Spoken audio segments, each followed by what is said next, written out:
Back to Gav Goes In. Guys, listen up. First and foremost, big up to Jay, big up to Bilal as well. Um, Big up yourselves, guys. I will have, of course, get back to your comments and your questions. But guys, listen, I have to say, this is gonna be a good one because I am gassed. I am absolutely gassed at the news last night about Carlos Baleba. Again, if any of you guys have been watching me for any amount of time, from not even just the summer, ever since this player come onto the scene, I have been saying, this is the player that Manchester United have to sign for so many reasons. For so many reasons, he has to be a signing that United. Big up to Abdallah, man. Big up. This is a signing that United have to make. They have to make, And again, what I want to say is, we had a lot of criticism about Ineos, and I think this is the first time I can honestly say, out of my years of supporting the club, since Ferguson was done, I can honestly say now, this club are finally starting to move in the right direction. Again, I don't back the manager, and I've made my thoughts clear on the manager. I just don't rate him. Big up to Gunners fan as well. But the business that this club are doing in the summer transfer window, I'm telling you now, it has to be applauded. Again, yeah, big up Gunners fan, man. Listen, as you can see, man, I am absolutely gassed for this one, But what I would say, look, the Sesko transfer, I'll stick to what I'm saying. He isn't someone that I necessarily wanted at the club, But if it means Rasmus Højlund goes out the door and Sesko's come in, cool. I'll back the signing, no doubt. To think that United now are looking at Carlos Baleba, someone that I've been saying for the whole summer, Manchester United have to sign this player. It is a must because this guy is going to be one of the best midfielders in the world. And I mentioned, if you're looking at left-footed central midfielders, if we're looking at the top echelon of players in world football that are left-sided central midfielders, we're looking at Eduardo Camavinga. We're looking at Fabian Ruiz. I think those two are the elite central midfielders that are left-footed. I believe this guy can be the next one. I think he's that good. He ticks every box for Manchester United. As I keep saying, he's press resistant. He's tenacious. He's young. He's box to box. He's good in tight spaces as well. He just ticks every box, and he's left-footed as well to add balance to the midfield. So the fact that United are in talks with Carlos Baleba, listen, my club, as I said in the title, they are starting to move serious again. They are starting to move very serious. And listen, we have to applaud it, man. We have to applaud it because, as I said, man, throughout the years, this club has been disappointing with some of the recruitment, with some of the players that have actually came in. But listen, Carlos Baleba coming to the theatre, listen, that's a signing that I can back all day long. I've wanted this guy to come to United, when he first came on the scene. There was something that I see in him that, many clubs will be alerted to how good this guy can be. He ticks literally every box that Man United need. This system, as I keep saying, I don't rate this system, because I prefer 4-3-3, 4-2-3-1. This is the ideal player, not for this system, but for the club. Because he can play 4-3-3, he can play left-sided central midfield. In a 4-2-3-1, he can play in the 2 as a left-sided central midfield.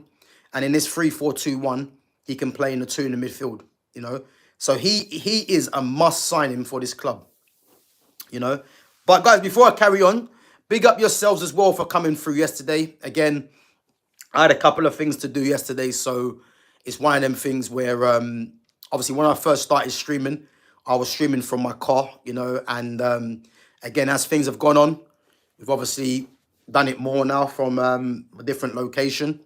So, but yeah, no, big up everyone for coming through. It was a good live stream, even though, my phone actually overheated as well. But But yeah, big up everyone for coming through for the stream yesterday on Scott McTominay, obviously being voted for the Ballon d'Or. So big up yourselves for coming through. But again, back to more familiar surroundings.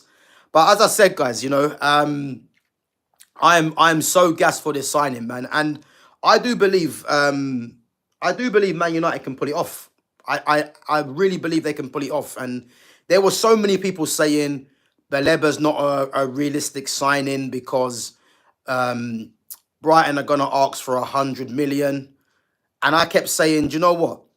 Let's ignore that, because unless Brighton come out and say they want 100 million for Carlos Baleba, it is just speculation. Yeah,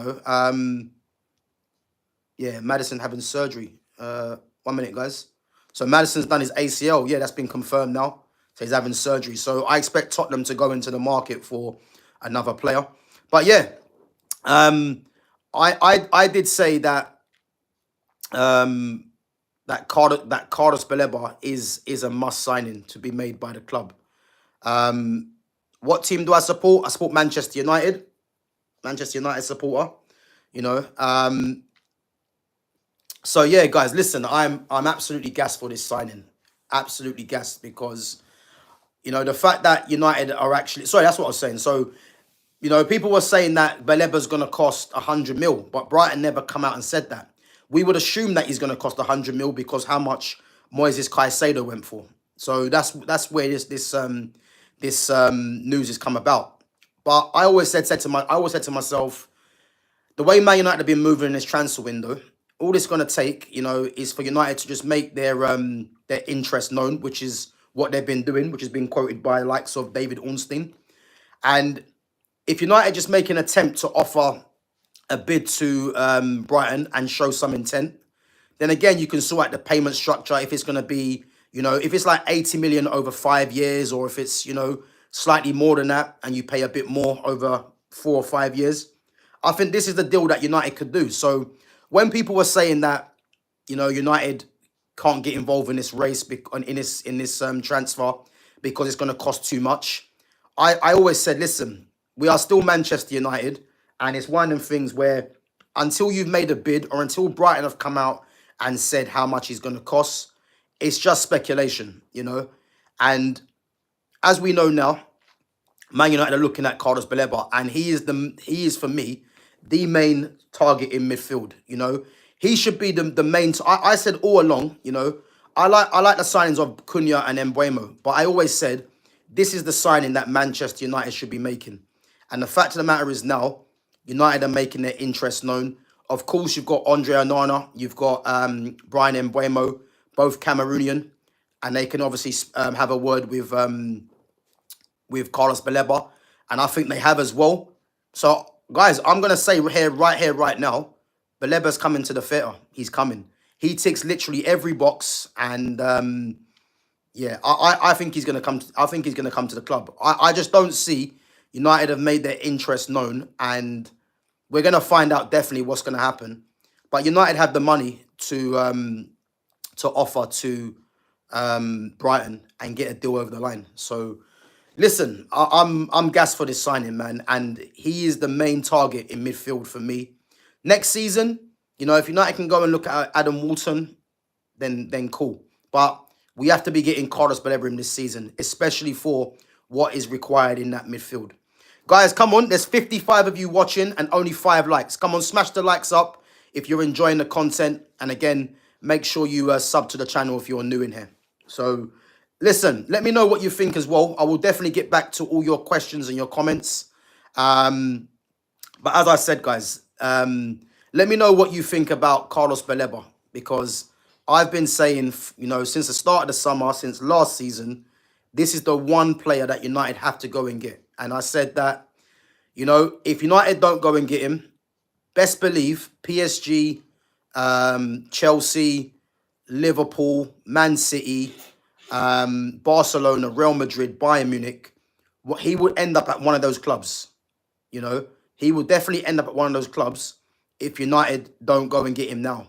So the fact that United are making their interest known, the fact that United have got 2 Cameroonian players, whether we like Onana or not, Brian Mbeumo, new signing, they're doing the groundwork to bring this player in, man. And again, we can only applaud Ineos because I've been clamoring on about this signing for time, and it's looking like my club are being serious once again and trying to get this over the line. So yeah, man, it's crazy, man. It's crazy. And again, man, I'm so gassed for this signing, man, because he's the one player that I was going into the summer and I said, listen, just go and get Carlos Baleba, man. Just get Baleba done, and that'll be the one signing that I can look at and say, you know what, I didn't see this happening, but yeah, we've got it over the line, man. And I said I do believe United do and go and make this signing. I'll be very surprised now if United have made their interest known, you know, because I don't think Brighton are going to ask for astronomical money. I think Brighton will be happy if, you know, if it is 80 to 90 million over 5 years, you know, I think Brighton will be happy with that. So I think, yeah, I think United get this deal done. And for me, whatever Brighton want, as long as it's like realistic, United just pay the money, man, because this signing is going to be transformative. You know, he's 21 years of age. He ticks absolutely every box. And as I said, he's left-footed and he's going to add balance to that midfield. You know, he's press resistant. He's tenacious, you know, especially with the system that Amarim's hell-bent on playing right now. You need someone that's tenacious and you need someone that is press resistant, and he's left-footed, you know. So he's a signing that is I look at him as a bonus signing in terms of players like this don't come around too often. You know, if he was right-footed, I'll be saying, you know what, United have to go and get him. The fact that he's left-footed, and for me, left-footed central midfielders are special, you know. The fact that he's left-footed, it's a signing that United cannot miss out on. And hopefully, you know, United just press on with this signing and get him over the line. Guys, come on, there's 54 and only 5 likes. Again, smash the like button, help the channel to grow. And as I said, make sure you sub to the channel if you're new. I'm going to go through some of your comments, guys. But if you've got any comments, any questions, make sure you you put that in. Big up yourselves. So, big up to Jay. So, Jay says, also, a couple of days ago, you was talking about FC25 career mode. I was. So, so he's got Vicario. I'm not sure who Keeley is. Yadoji, Porro, Jed Spence, Romero, Van der Ven, Tadibo, Dragosin, Bissouma, McTominay, signed him on a free. McTominay, my God.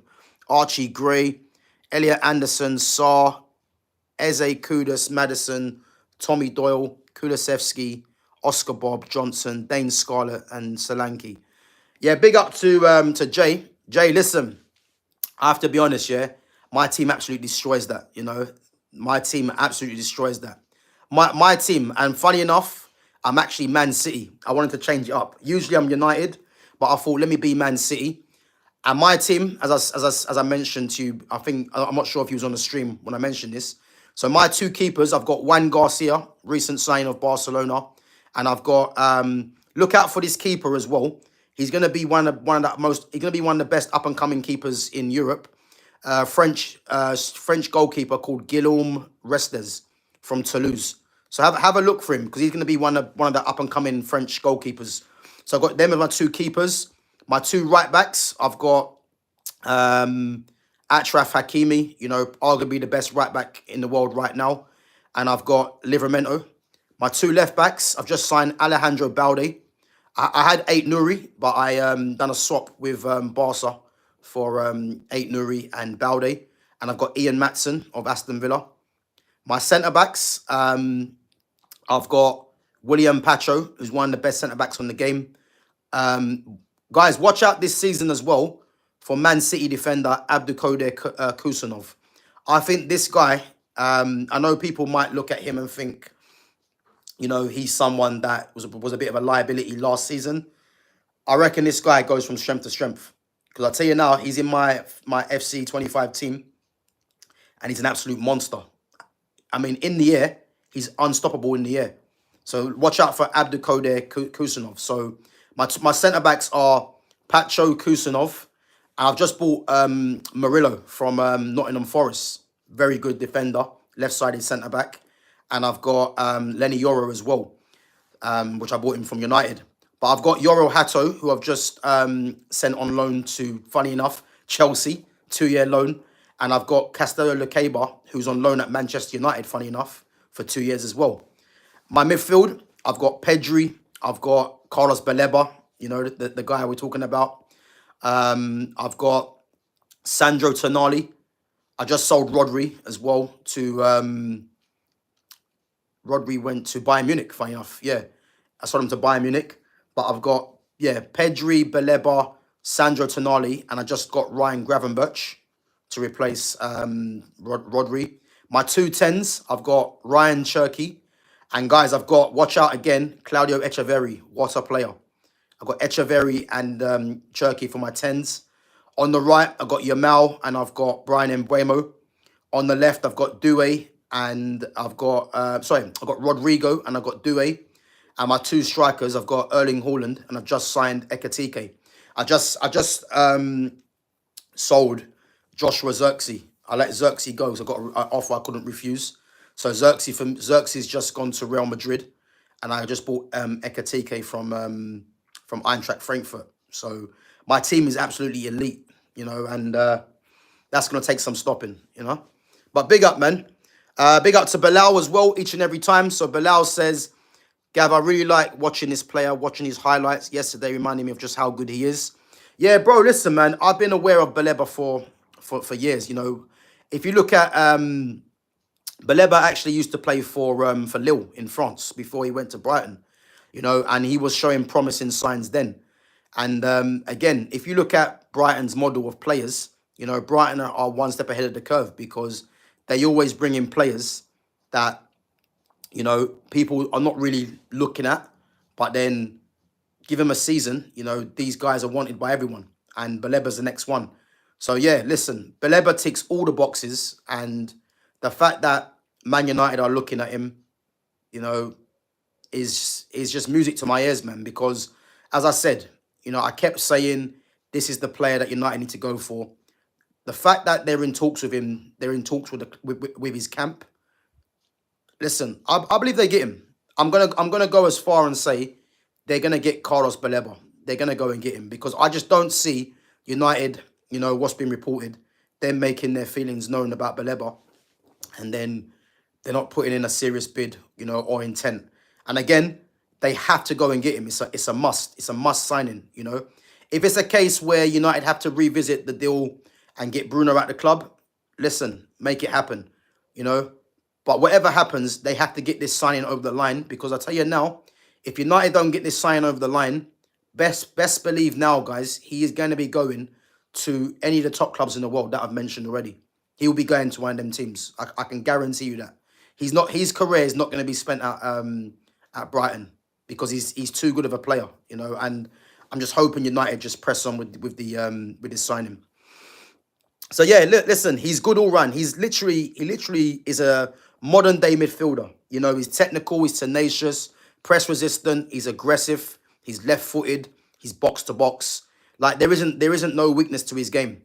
You know, I'm hearing people say he's a bit like Pogba. He's nothing like Pogba. Pogba's a once in a generation talent. You know what Baleba is. You know, he's one of them players. I'm not gonna say he's a jack of all trades and a master of none. You know, he's someone that across the board, he's a 7 out of 10 across the board, you would say. And again, you don't really get players like that too often. So the fact that he's 21 as well, you know, and he's Premier League proven already, listen, just go and get him, man. It's a must signing. Absolutely must signing. Abdallah says, Scammerim has no excuses this season. He's being backed. Yeah, listen, Abdallah, man. As many of you might know already, I'm not a fan of Ruben Amorim. I don't think Amorim is there for the long term because, again, Amorim can count himself lucky that he's even at the club still anyway. But the players that's been brought in, I think what's important for me is that they're not buying players for this manager. They're buying players for the club.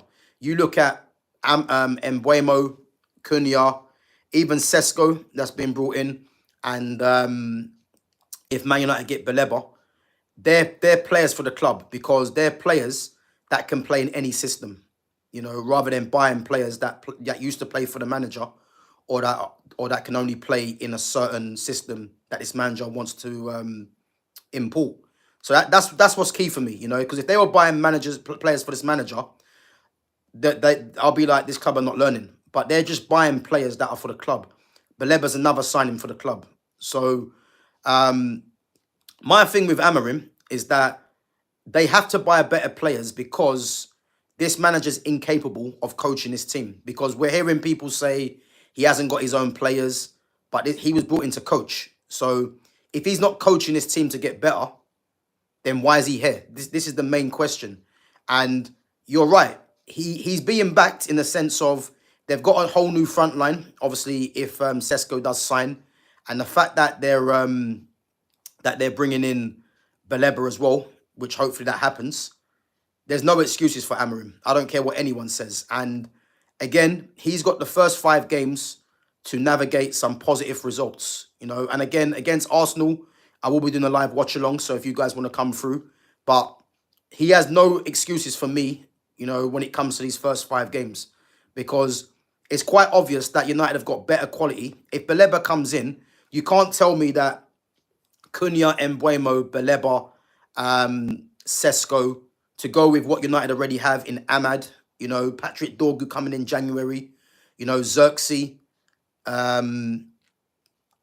what's his name? Kobe Mino hopefully gets more game time. Delict, Yoro, you know, you can't tell me that Mazraoui, you can't tell me that Casemiro, you cannot tell me that Ruben Amorim cannot get better out of this squad.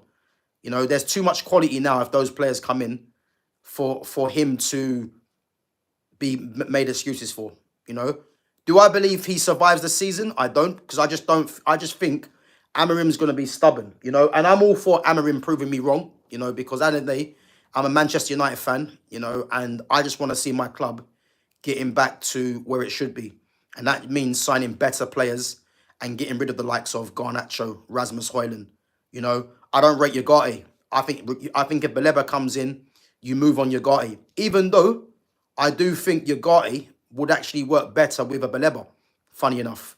But I don't think Ugarte is the answer, nowhere near it.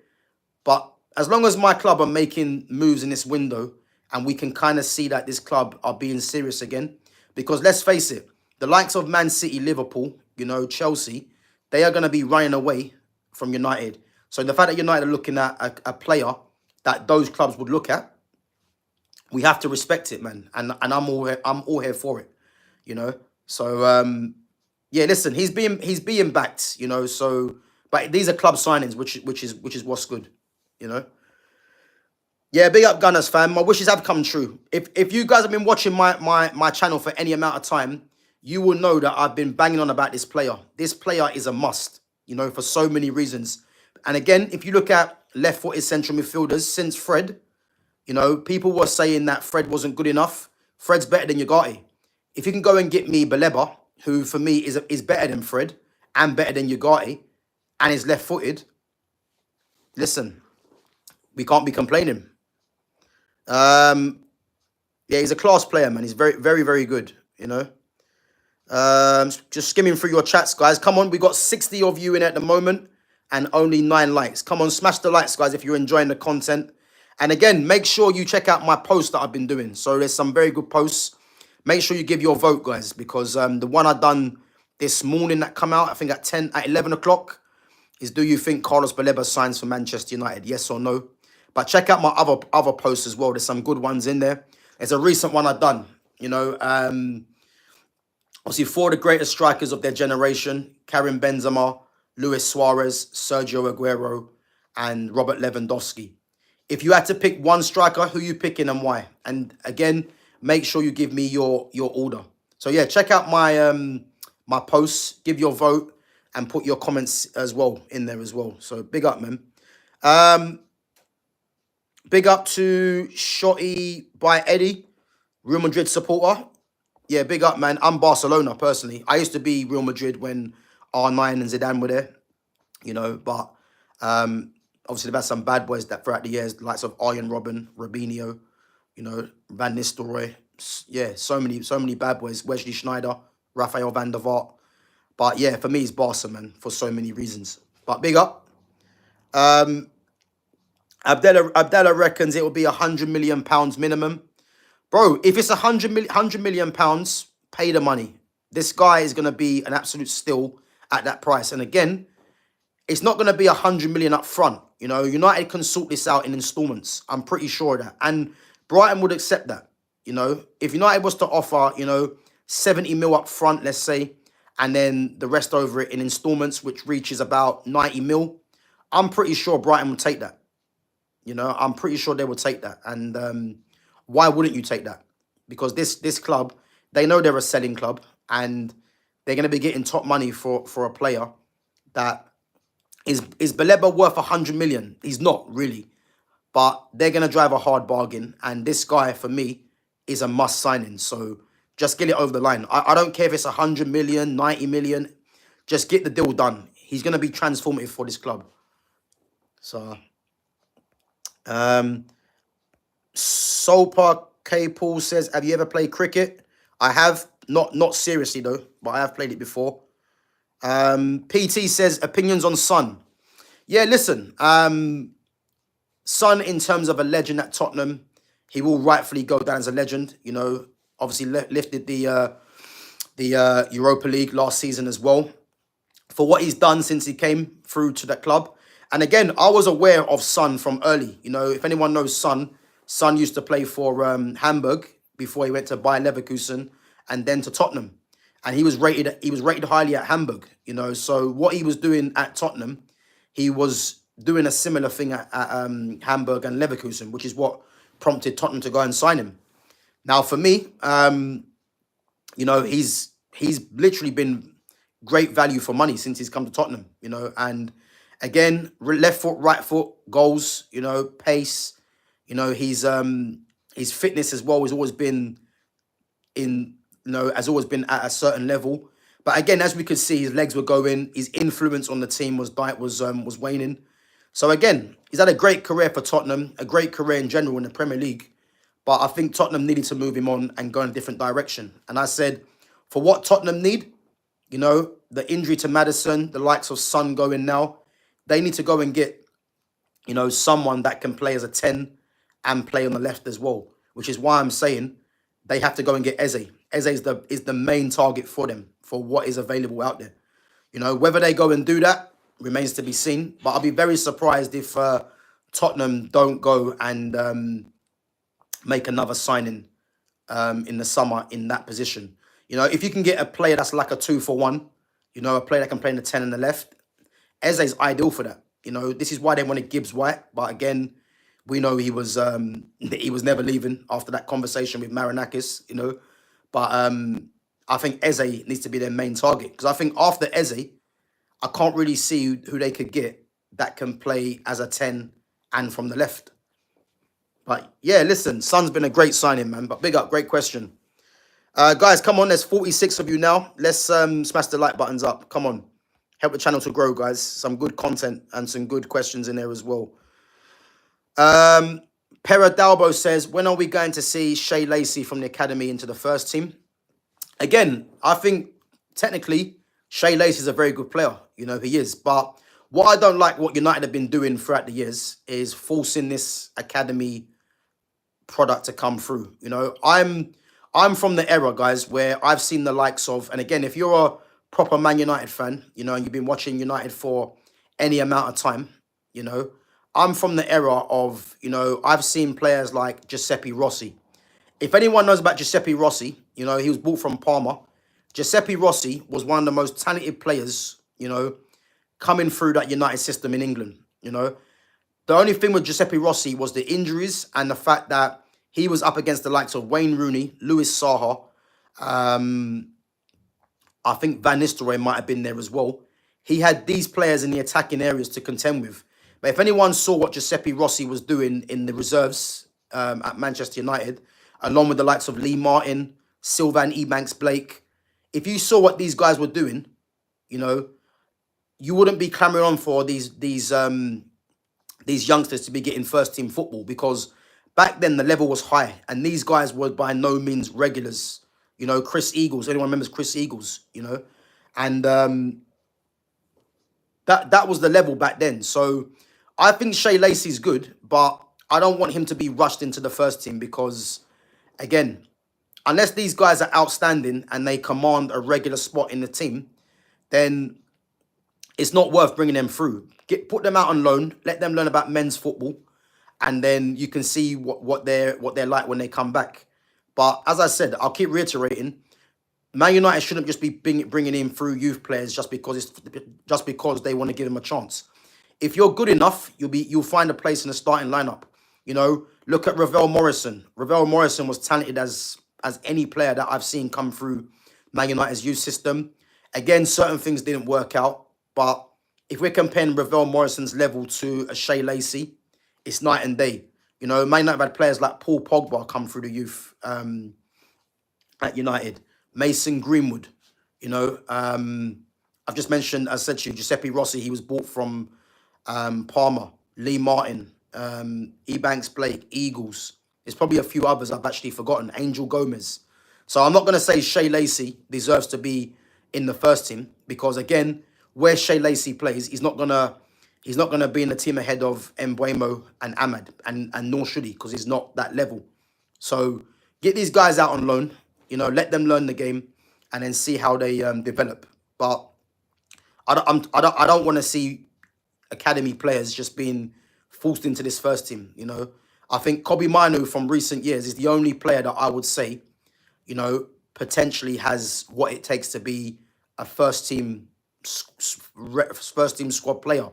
And even that, if we're being serious, Kobe should be someone that's coming off the bench, getting game time. You know, I don't like the fact that Man United are trying to force Kobe to be a starter, because if United are doing what they're doing, meant to be doing, then the likes of Kobe Manu, you know, is not a regular starter. Even though I think in terms of talent, he does have what it takes to be in this squad.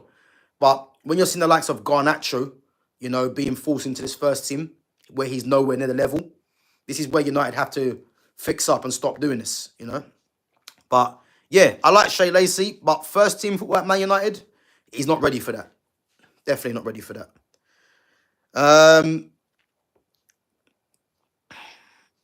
Yeah, listen, Gunners fan. Mikel Arafabal for Real Sociedad is a very good player. Federico Chiesa, Mitoma. Arafabal is a very good player. You know, Spanish international, very cultured, captain for Real Sociedad. Yeah, I like him, man. I think he's very good. Let's see.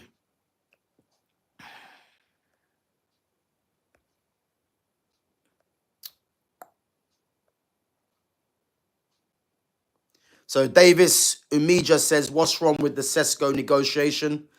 I think there's just little details that's getting done. Again, I don't really want Sesko, you know, but again, he's chosen Man United, you know. But what I'm surprised at is Newcastle haven't backed out of the move yet. So whether Newcastle are looking at hanging in there still and trying to see if he does change his mind, I'm not too sure. But it's surprising that Newcastle haven't left negotiations, because I think it's quite obvious that he's favouring Man United from all the reports. But yeah, again, I think it will get done, but we have to just bide our time. You know, as I said, the fact that United are looking at Baleba, yeah, listen, it's great. It's great news, man. Absolutely great news. So big up to Cherno Kamara as well. Jay said he just bought Yamal for £0. Yeah, the game's rigged, man. Take the game back, man. There's no way you can buy Yamal for £0. I'm not sure how you done that. Yeah.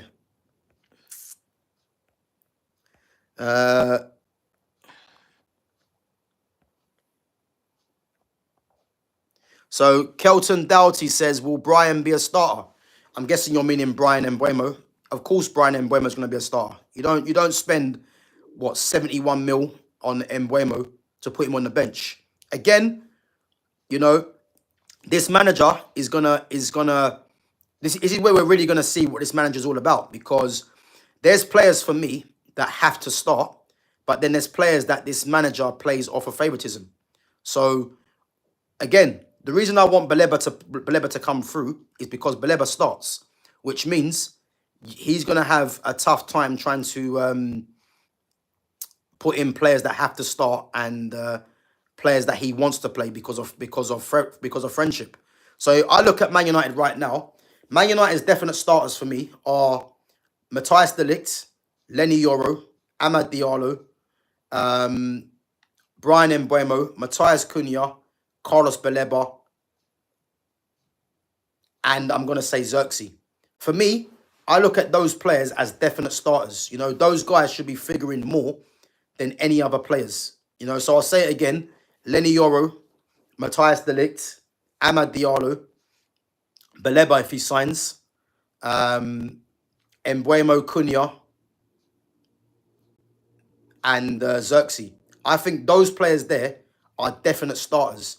But with this manager, as we know, he loves Bruno. Bruno's his captain, so he's going to play Bruno at every opportunity.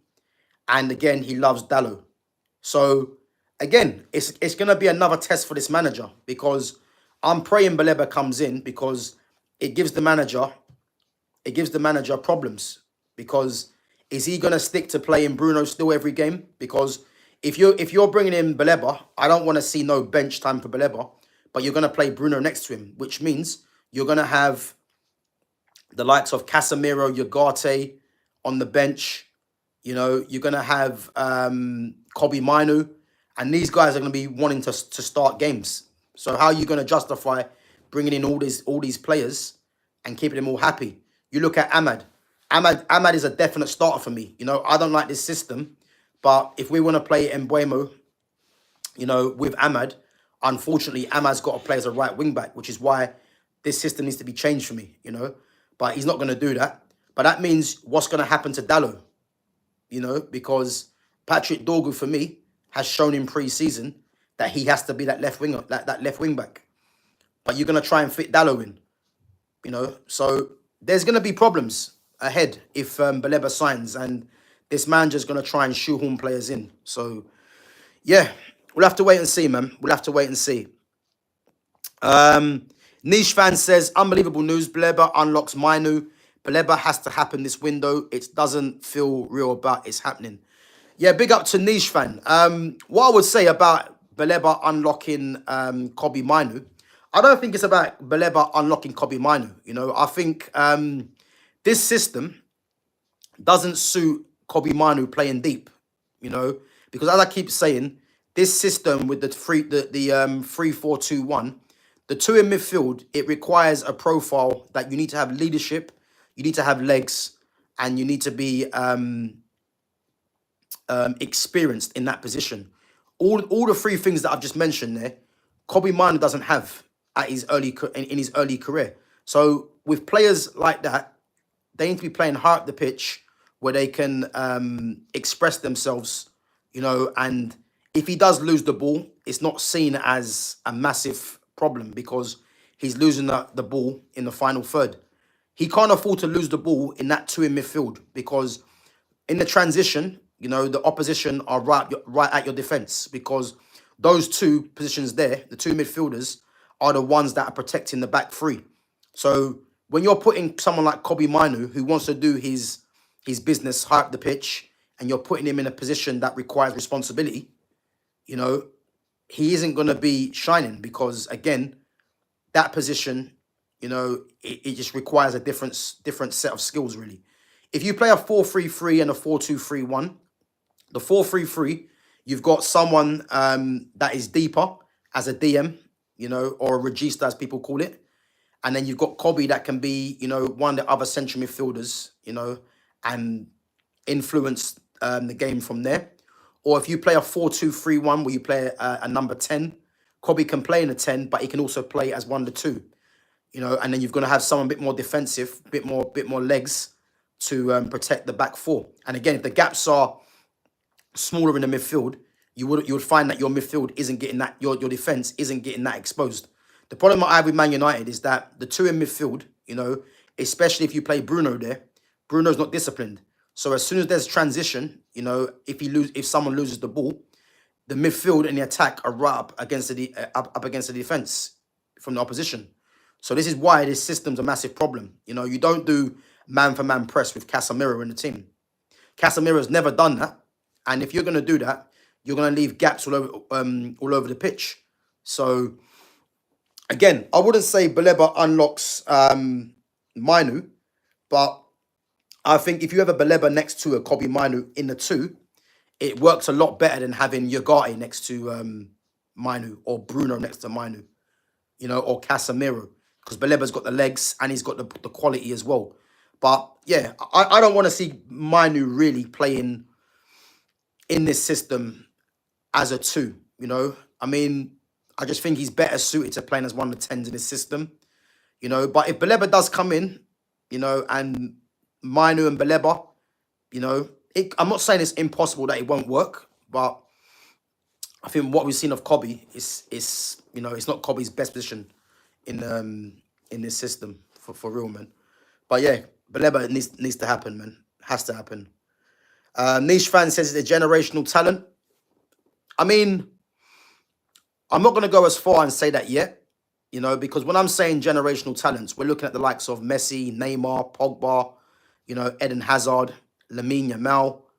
You know, these guys are generational talents. Even if we're thinking about the likes of R9, back in the days, Zidane, you know, these guys are generational talents. So I'm not gonna say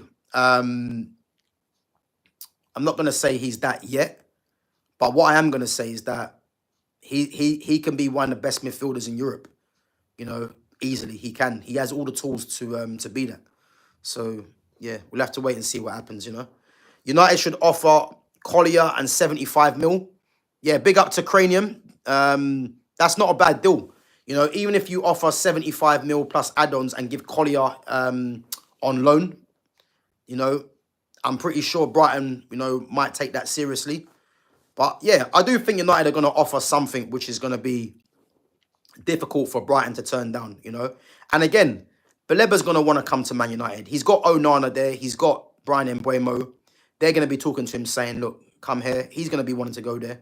So again, it's all about United just agreeing a deal with Brighton. I think personal terms and trying to convince the player is going to be easy. It's just about getting that deal with Brighton. And I believe United do that. So, yeah.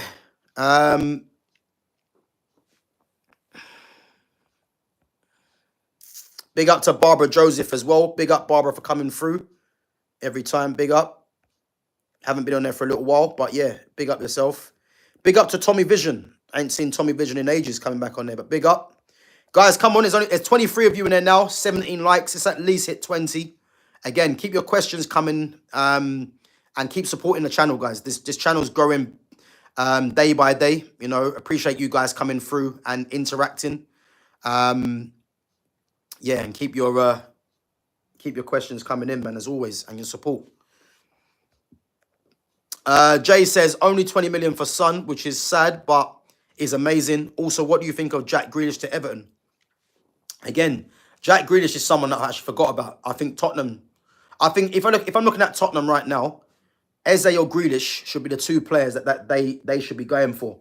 Both players are Premier League proven, you know, and both players can play as a 10 or from the left. So those two there are the ideal players to go for in the Premier League for Tottenham. But again, if Everton get Jack Grealish, that's a massive signing for Everton. And again, I like what Everton are doing. You know, Everton have moved to their new stadium. They're trying to get players in to appease the fans, you know. And to be honest with you, they're doing a very good job of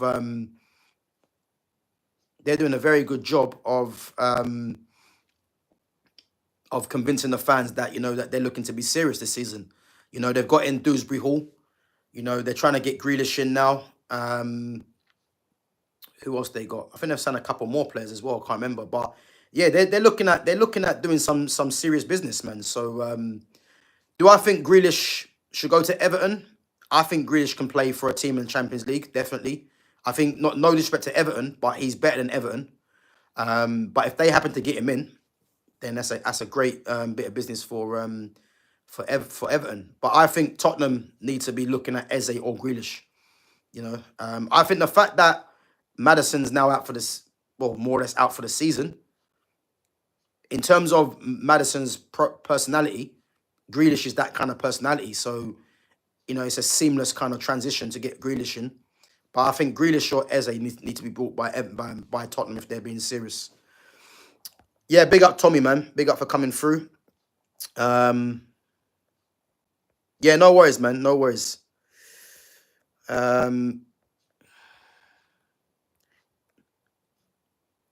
So Niche Fan says, ideally, I want Baleba, Walton, and Manu. That's our ultimate midfield. Bro, listen. Listen, that midfield for me, if Man United was to get that midfield, again, we're looking at United changing the system to a free. If United had that midfield, you see no complaints from me. Do I see United ever having that midfield? I don't. I think that sounds too good to be true.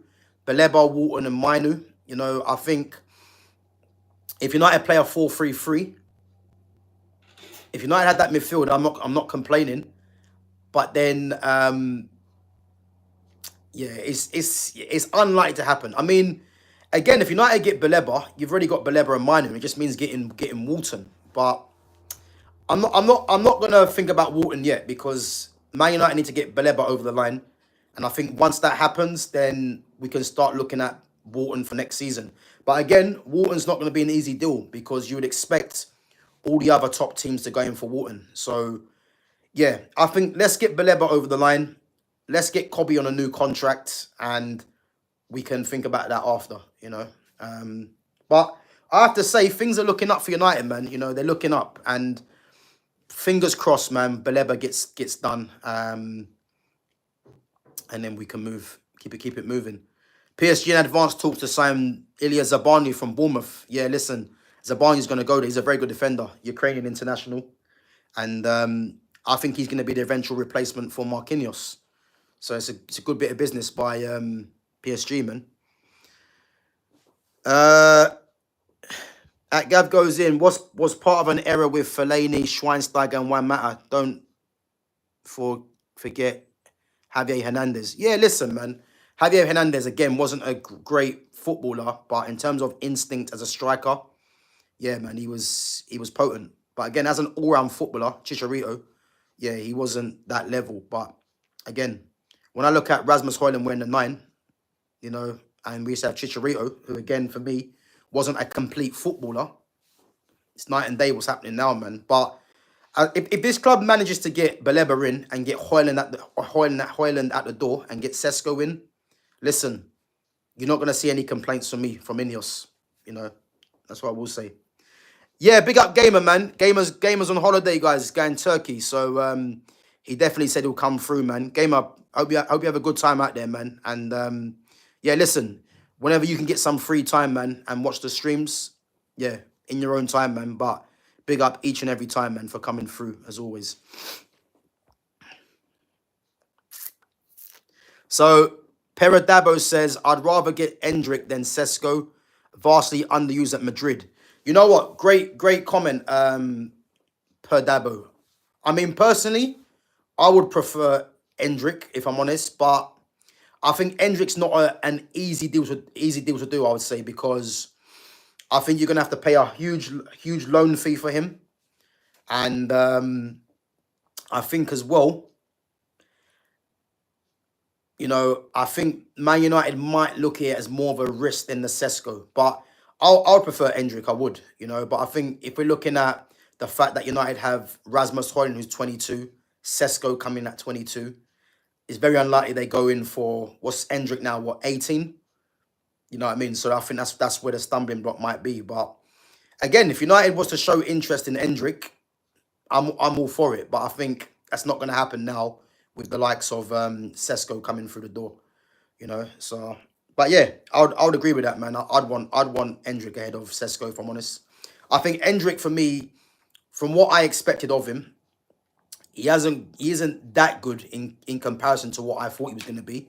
But in terms of goal scoring, I think he's got goal scoring instincts about him, and I think if he gets more game time, you'd probably see that. So, yeah.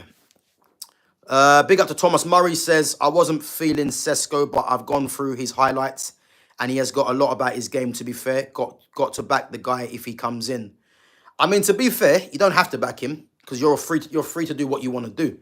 But for me, from what I've seen of Sesko, my reasons for not wanting Sesko is because I'm looking at a striker that is a facilitator for the wide forwards in the system, in Mbeumo and Cunha.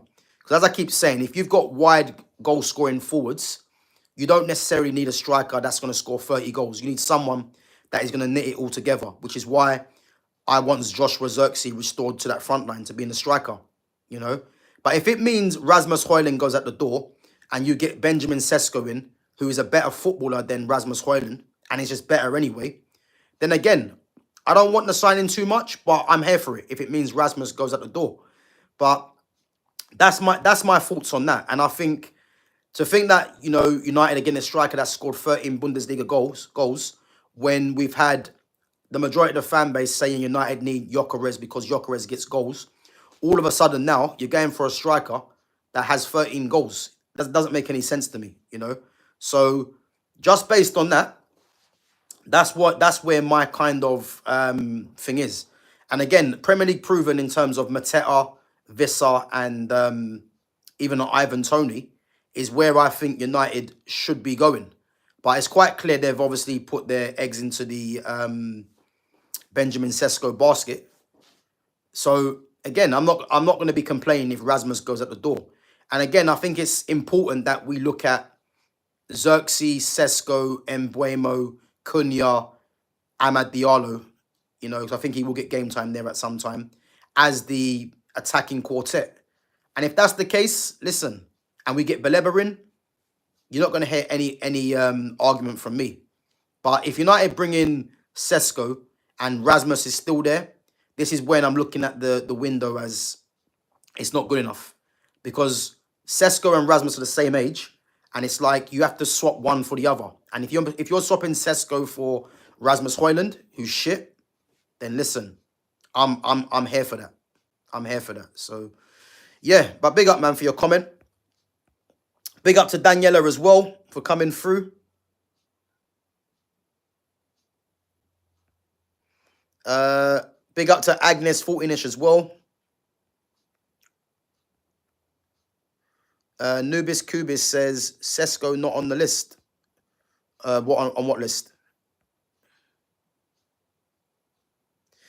Big up Nubis. So Nubis says if Bruno keeps playing over Baleba, there's only one reason: nepotism. Yeah, and this is the thing, Nubis. Yeah, what I'm gonna say, the reason why I want Baleba, yeah, to come to the club, is because not only do I think Baleba's a very good player, but he's going to create a problem for the manager, because I want to see this manager, you know, under duress, because I want to see him being forced to make big decisions.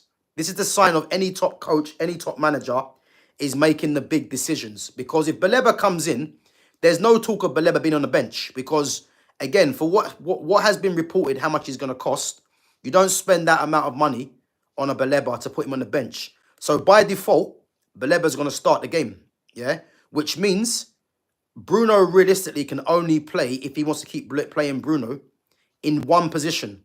Because if you get Sesko in, you got Zirkzee there, Mbeumo, Cunha.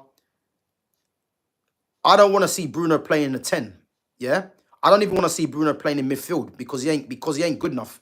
The whole point I'm making is that for me, Bruno Fernandes should be at the club anyway.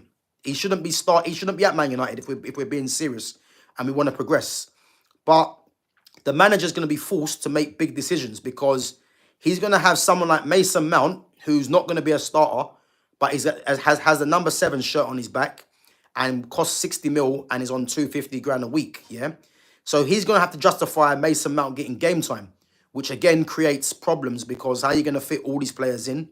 Not to mention, if he wants to shoehorn Bruno into this team, it's going to mean Casemiro, Ugarte, and Kobe Mino are on the bench. Again, you've got Casemiro, who's on, 350, has to get game time. You know, you've got Ugarte, who costs 60 mil, even though I don't rate him. How are you going to justify him not getting game time? Then you've got Kobe Mino, who is from the youth, and the fan base want to see getting game time. How are you going to justify that? Yeah. So again, not only is this Baleba signing key for Manchester United in terms of what he's going to bring, but it's going to be key to put the manager under duress to see what he's going to do. Because if he keeps going with this Bruno shoehorning into the team, something's got to give, you know. And this is where we'll be looking at the manager to see what he does. Because the shoehorning of Bruno is going to come to a detriment of other players and to the team. So again, this Baleba signing is big for so many reasons. So this is the problem. But yeah, we're going to be here for that, man. And I can't wait. Big up to Ennis there. Yeah, big up, bro, each and every time for coming through. Nubis says, my biggest concern is AFCON. United will lose half the squad in December to January, which is Mbuemo, Ahmad, Mazraoui, Onana, Baleba, Kone, all gone in Jan. Again, majority of the best players as well. Yeah, listen, I'm aware of that, but this is why you have a squad, and if you're thinking of where Mbuemo plays, again, you're gonna have to rotate things, and this is where other players have to step up, which is why, as much as I don't rate Mason Mount, but this is where Mason Mount might become slightly useful in a sense of when these guys go to AFCON, you're gonna have the likes of those squad players filling the gaps, So yeah, this is what's gonna happen. So if you've got a big squad, these guys are only away for a month, so you've got to kind of just play your part in a sense. But yeah, to lose all those players of that quality is crazy. But listen, it is what it is. Man United are always meant to have a big squad. And again, Sekou Kone, man, I want to see him get more game time. But the fact that he's not even been used in pre-season and he's not going to go out on loan, again, what's this all about? Because United are playing one game a week. How is he going to get game time? Either you loan him out, or you at least include him in lineups, But the fact he's not been used is concerning. But yeah, who knows, man? We have to wait and see.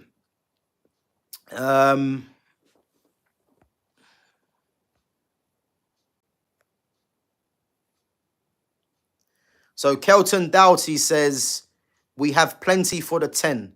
Baleba, Ugarte, bro, as a 10. Big up Kelton for coming through. Guys, hold line 1 second. I've got something at my door. 1 minute. Hold the line. Hi, mate. Morning. You okay? Your regular visit? Yeah, I'm fine. Thank you. You? Yeah, not too bad, man. Not too bad. Okay. See you later. Appreciate it, yeah? Take care. Sorry, guys. Every delivery again, man. They always come at the wrong time. But big up to Kelton. But Kelton, man, I'm not sure where you've got that Baleba, or did you mean Bruno? Because Ugarte is not a 10. That's the first I've ever heard Ugarte being mentioned as a 10. I'd actually even argue, is Ugarte even a footballer? Yeah. But to say that Ugarte is a 10, yeah, bro, I'm not quite sure where you're going with that. And even Bruno's not even a 10. Like, if anyone knows Bruno's actually a central Bruno's a box-to-box midfielder. He's a number 8. He's not really a 10. But where United have been playing him, and where and in this system as well, you would look at him as a 10, but he's not really a 10. Let's be honest. He's not. The number 10s that I remember watching throughout the years, I'm talking of the likes of even Bruno's compatriot, the likes of Rui Costa, Riquelme, Pablo Aimar, Ronaldinho, Zidane, Del Piero, Totti, there's more that I've forgotten about. Like these guys, Dennis Bergkamp, if anyone remembers Benito Carboni, Paolo Di Canio, there's more that I've forgotten. Like these guys are real number 10s. So Bruno's not a number 10, really. He's a number 8 that's been playing as a 10 for this Man United team. That's all it is. Nubis says, for me, the best double pivot for United is Baleba and Stiller. Do you know what? I've been hearing about Angelo Stiller for a while. I'll be honest with you, I haven't watched too much of Stiller, so I can't really give you any kind of feedback on that. But I know there's other people that's been in the chat that have been clamoring on for Bruno, for Angelo Stiller. So, yeah, it's mad. It's mad. Kimmy R says, big up Tommy Robinson. Listen, yeah, big up to Robinson, man. Like, I've watched Tommy Robinson for ages. And, again, he divides opinion. But, again, from what I've watched of Tommy Robinson, man, listen, I do back him. I big up to Tommy Robinson, man. That's what I will say. Yeah. Dave's Blunt says, Bruno is overrated. He loves to stat pad. Should have sold him for 100 million to Al Hilal. Yeah, listen. Bruno Fernandes is the biggest false image in football. I'll go as far as say that because he has been given the keys to Old Trafford to go and do whatever he wants. Yeah. And the problem is, it's been to the detriment of Manchester United, because what's happened with Bruno is that Man United had Man United had Jesse Lingard playing in the 10, where a lot of fans, even though Lingard come through the youth, a lot of fans didn't like Jesse Lingard. So the fact Bruno came in, and it was like a breath of fresh air that he came in, played as the 10 and was getting numbers again, yeah. But the problem with a lot of fans is that people look at Bruno getting numbers and think that it was a positive, but really and truly, he was a detriment to the team, and I'll tell you why. The amount of times he would empty the midfield to go and get numbers, yeah, was alarming. And the problem is that he was getting numbers for himself by emptying the midfield, and this is why the midfield was getting overrun, because he was given the license by Solskjaer to just go and get involved in the attacking side of the game and disregard his defensive responsibilities, which again added more pressure onto the defense and onto the midfield. Now he's been made the captain, and again, as you can see, the way the team play, everything is geared up to go through Bruno, which when I hear people say that Bruno Fernandes is Man United's best player, there's no surprise with him being a captain. United have recorded their lowest ever finishes in the Premier League, And what people need to realize is that if you've got one player that hogs the majority of the stats, is allowed to do whatever he wants, don't be surprised when the team are failing, because these things are just obvious. I hear a lot of people tell me, he's got the best creative stats. His numbers are through the roof. And again, I keep mentioning to you guys, there's a reason why Bruno Fernandes has good numbers. For a start, he plays every minute of every single game. Not to mention, he takes every penalty. He's on every free kick, every corner. And the way that these stats are counted these days is that no matter however bad the ball Bruno puts in, if a Man United player gets their head to the ball, that gets counted as a chance created. So these stats are not even true stats, So if anyone thinks that Bruno Fernandes is key for Manchester United and gets these numbers, there's always reasons why he gets these numbers, Because I can guarantee you this now, if Man United wasn't playing gung-ho in the way they play, Bruno doesn't get these numbers, because he's very careless on the ball.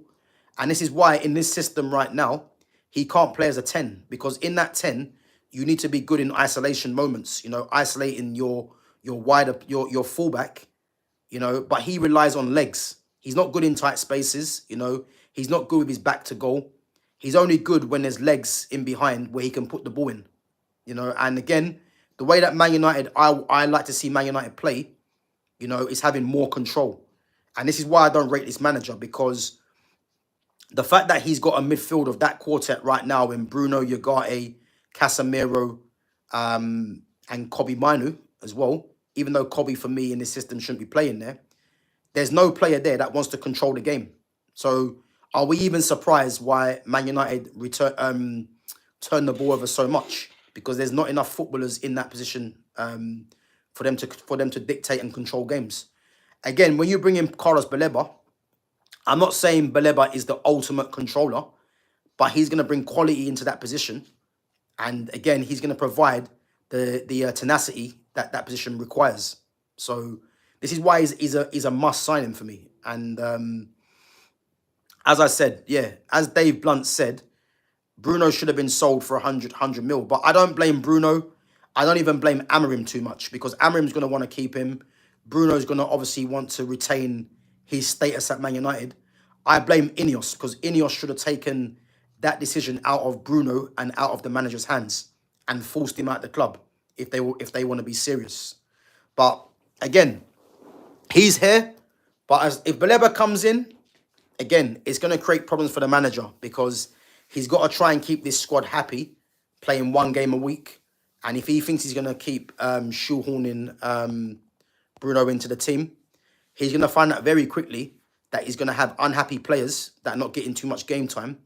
And you're going to find out that Bruno will actually be a detriment to the team if he's playing in that position. because he's ill-disciplined. So, yeah. Yeah, big up Gunners fan.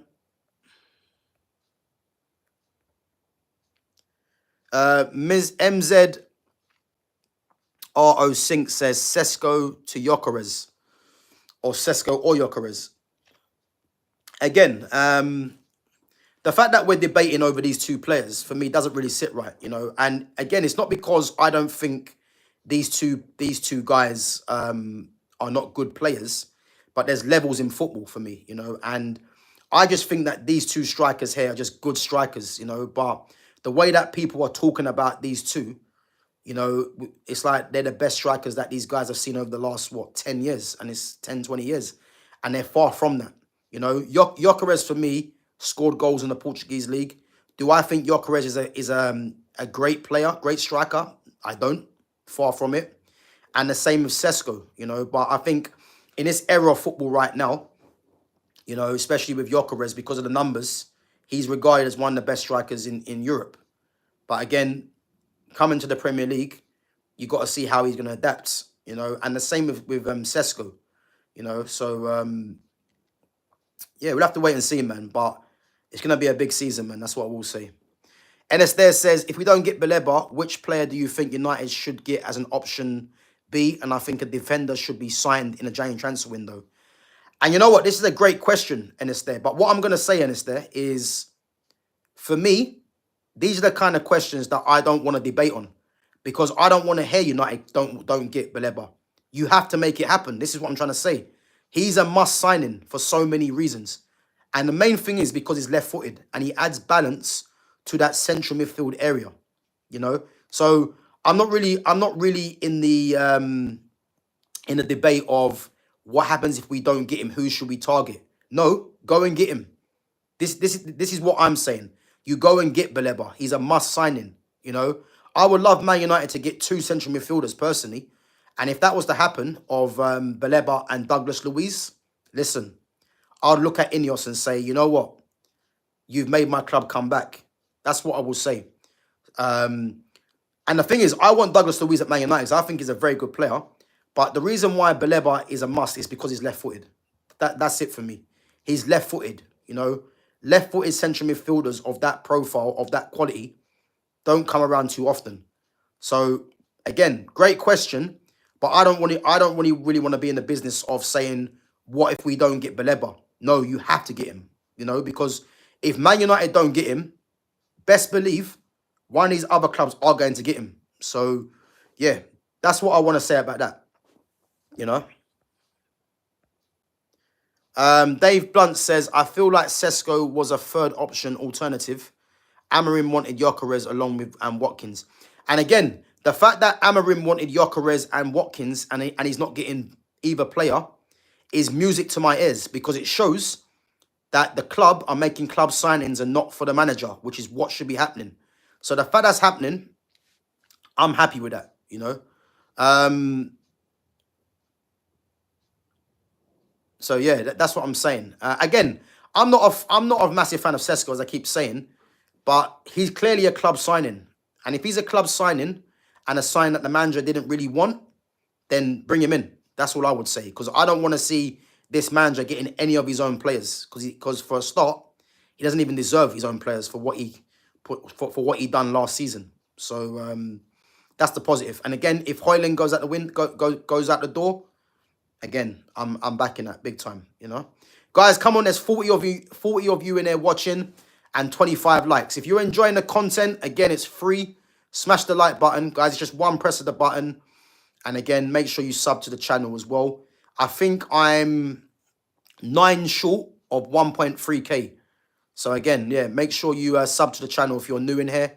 And again, smash that like button, guys. It's much appreciated. Just one press of the button. And again, just keep your questions and your comments coming in, you know. Big up. Big up to Samuel J. Bramer. Big up for coming through. Big up to Arsenal and Pakistan cricket team as always. So Mr. MZ RO Zinc says, Xerxes is a great player. He should leave the club for more game time or go on a loan deal. I disagree with that. Joshua Zirkzee, for a start, is not leaving Man United. And Zirkzee is going to force his way to being a starter. You know, whether he plays in the 9 or the 10, you know, he will get game time for sure. Again, people that are saying that Xerxes is not a striker is a complete lie. That's not true. Xerxes is a striker. He just might not be the type of striker that a lot of fans can relate to, but he is a striker. In this system, the manager might see him as a 10. You know, I see him as a 9 and someone that can play as a 10. But in a different system, he's a 9. You know, and he's a very good 9. I think what's happened with Xerxes, he's a striker that is so talented, is that people are thinking that he's a number 10 because he possesses qualities of a number 10 that you don't see in too many strikers. That's what's happened. But I believe Xerxes, for me, is going to get game time. And he's going to force his way, one way or another, to be a starter under this manager. So I've got belief in Xerxes because, as I said, strikers like this, you know, with his ability, with his stature, again, don't come around too often. I think the closest striker that I've seen of Xerxes' build and stature and that quality is Ibrahimovic. He's the closest thing I've seen to Ibrahimovic in terms of what he brings to the game and his build.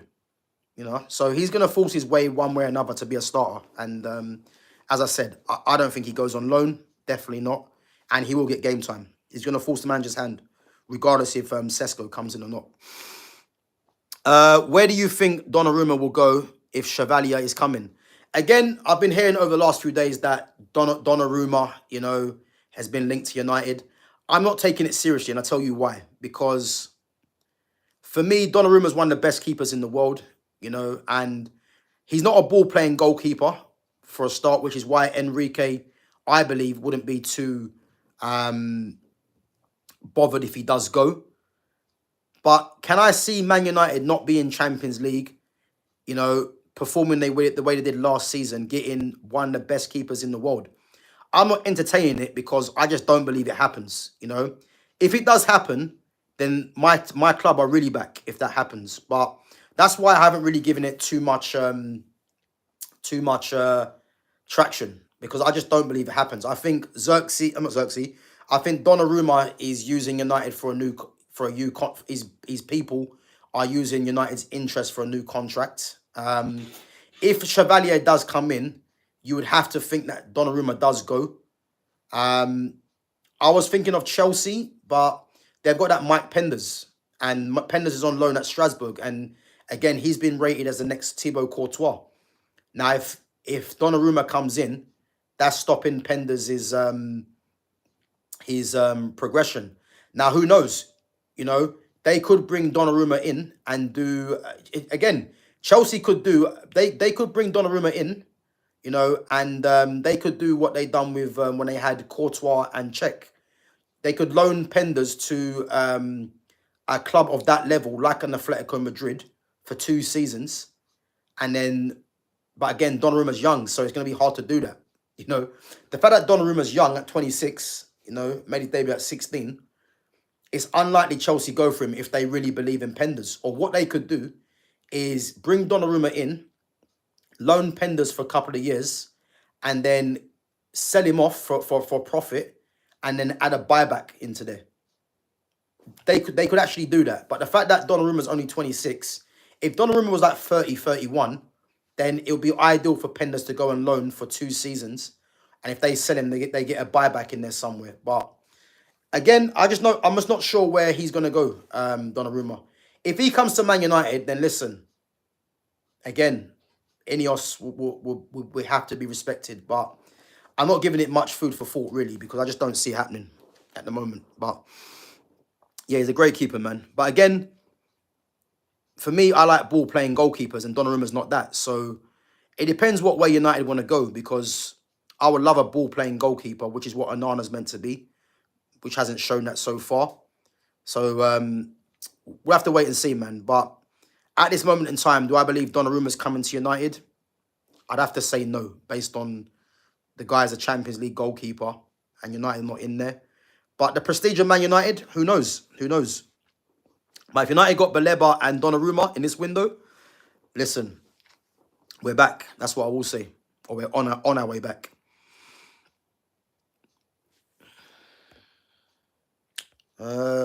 Yeah, guys, big up, man. We got 31 likes in there. Keep the like button.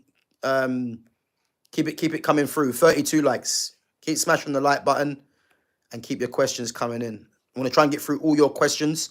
Again, guys, I'm going to go to the questions or the comments that stand out. You know, obviously there's quite a few in there, but big up yourself.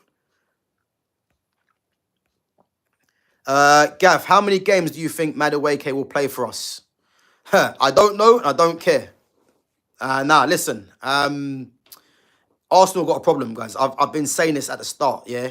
The fact that they actually signed Madueke is laughable because they signed him for 52 million and it's a case where Arteta has to play him. He has to justify that signing because you don't sign someone for 52 million and put them on the bench. So for me, how many games do I think he starts? Based on the fee that he was signed for, you'd have to say 25 starts. It has to be the target, I would say, you know. But that means if he's getting 25 starts, what's happening to Martinelli? What's happening to Trossard? You know, there's a problem there because Martinelli's on 190 or 180, whatever he's on. Trossard will be on about 100 grand as well. How are you going to justify getting them game time if you've got Madueke there? And again, Madueke is not a needle mover for Arsenal. So the fact that they actually signed him is confusing because you would have thought, you know, he might have been back up to Saka, you know, but you don't spend 52 million on a backup. So I can only believe that Arteta's going to go away from what he's been doing in terms of playing inverted and play Madueke on the left-hand side. So it's crazy, man. It's crazy. But again, that's Arsenal's problem. That's Arsenal's problem. But that first game of the season, as I said, I'm going to be doing a live watch-along. We will be there. We will definitely be there. So, who knows, man? Big up to MS8 says, you know about Bangladesh? What a mad question that is. Enes there says, if Rasmus goes and tears it up at AC Milan and scores double digits, more than Sesko, will you bring him back or sell him? And how much do you think Garnacho is worth? Because Chelsea are undervaluing him. You know what, Enes there? You always come out with the great comments and the great questions, yeah? And I'm going to love answering this question. And I'll tell you why, yeah? There's no danger of Rasmus Højlund doing anything. There's no danger of that. And I'll tell you why, yeah? He does not possess the qualities to sustain of any top striker. Again, if he goes back to Italy, I expect Rasmus to do slightly better because Italy is a slower league, you know, and he has got a bit of, well, as you can see, his pace and strength doesn't really matter in this league. It's null and void, really, because this league is based on physicality. Yeah. So his physicality that he showed in the Italian league doesn't really work here. If he goes back to the Italian league, you would think that he might have a better chance, what I would say. But what I've seen of Rasmus Højlund, he doesn't have any sort of top quality to be a top striker. So to answer that question, if he tears it up at AC Milan, which I don't think he's going to do, would I bring him back? Hell no. He should never have been signed in the first place.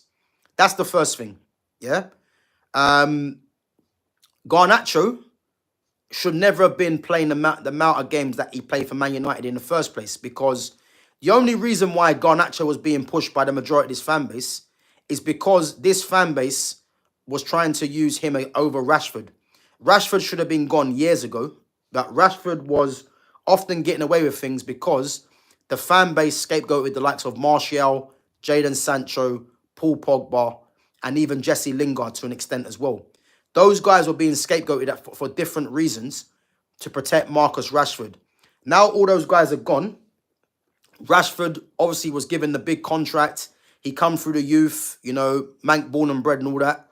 Now what happened is that because they were trying to clamor through and push through Garnacho because he come through the youth, yeah, Marcus Rashford was seen as an easy target now because this fan base just likes scapegoats.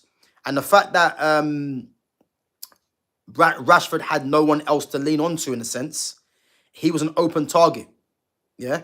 So this is why Garnacho was getting the most game time that he did, because Ten Hag liked Garnacho's his energy and his the fact that he wanted to keep running. You know, that's what Ten Hag liked, and the same with Amrim at the start. But again, just like Rasmus Højlund, Garnacho has no quality that's gonna enable him to have a good future in the game. He doesn't. So the fact that Chelsea want him, I can only think that Chelsea want him to flip him in a couple of years, because just the way that Chelsea do their business, there's no way that Chelsea can realistically see Garnacho as a regular starter on that left-hand side. Not in comparison to what they could get. So I can only think that they're trying to capitalize on Garnacho's, for some reason, his marketability. Because there's no way that I'm looking at Garnacho at Chelsea and him being a regular starter. As much as I don't think that they should have signed Bino Gittins is better than Garnacho. So, again, if they're undervaluing him, blame United, because United could have got rid of him in January. Again, Napoli was saying that his wages were too much, but United could have subsidized the wages for a season or whatever for Garnacho. So, as long as those two players, Højlund and Garnacho, are at the club, then I will start looking at United seriously again, you know. And I believe both of them go at the club, and I believe the likes of Baleba comes in. And that has to happen. So, yeah. Good question, though. Gav, who will be the underdogs in the Champions League? I don't really know, to be honest. Who will be the underdogs? It's hard to say, because the teams that I think will be in the latter stages, you know, they're the favourites. So if we're looking at underdogs, I'd probably say Chelsea. Because Chelsea, for me, are not expected to win it, but they could go far, you know.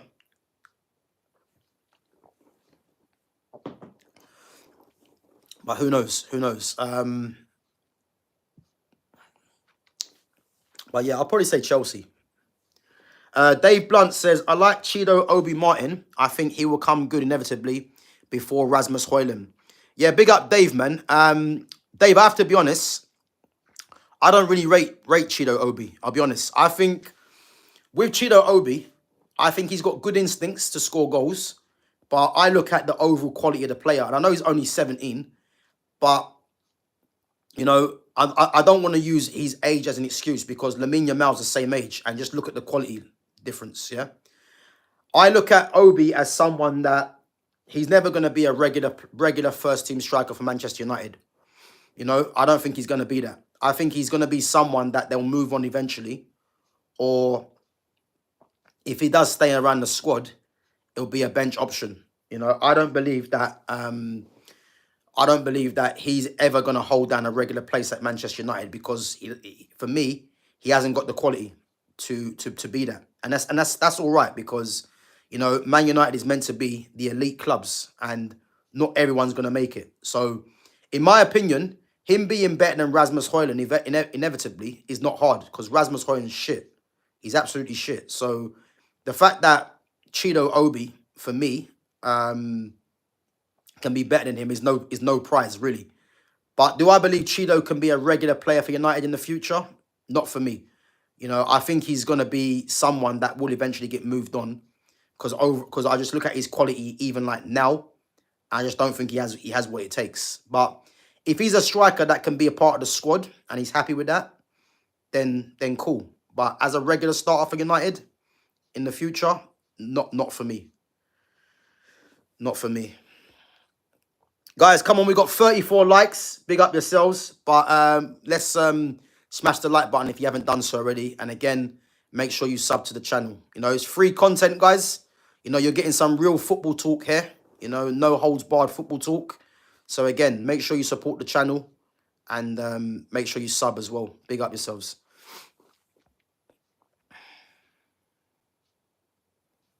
Yeah, big up Sham, man. Each and every time, Sham. Big up, bro. You missed the early part, man. You should have seen the big grin on my face, man. Carlos Baleba. I've been as you know, man.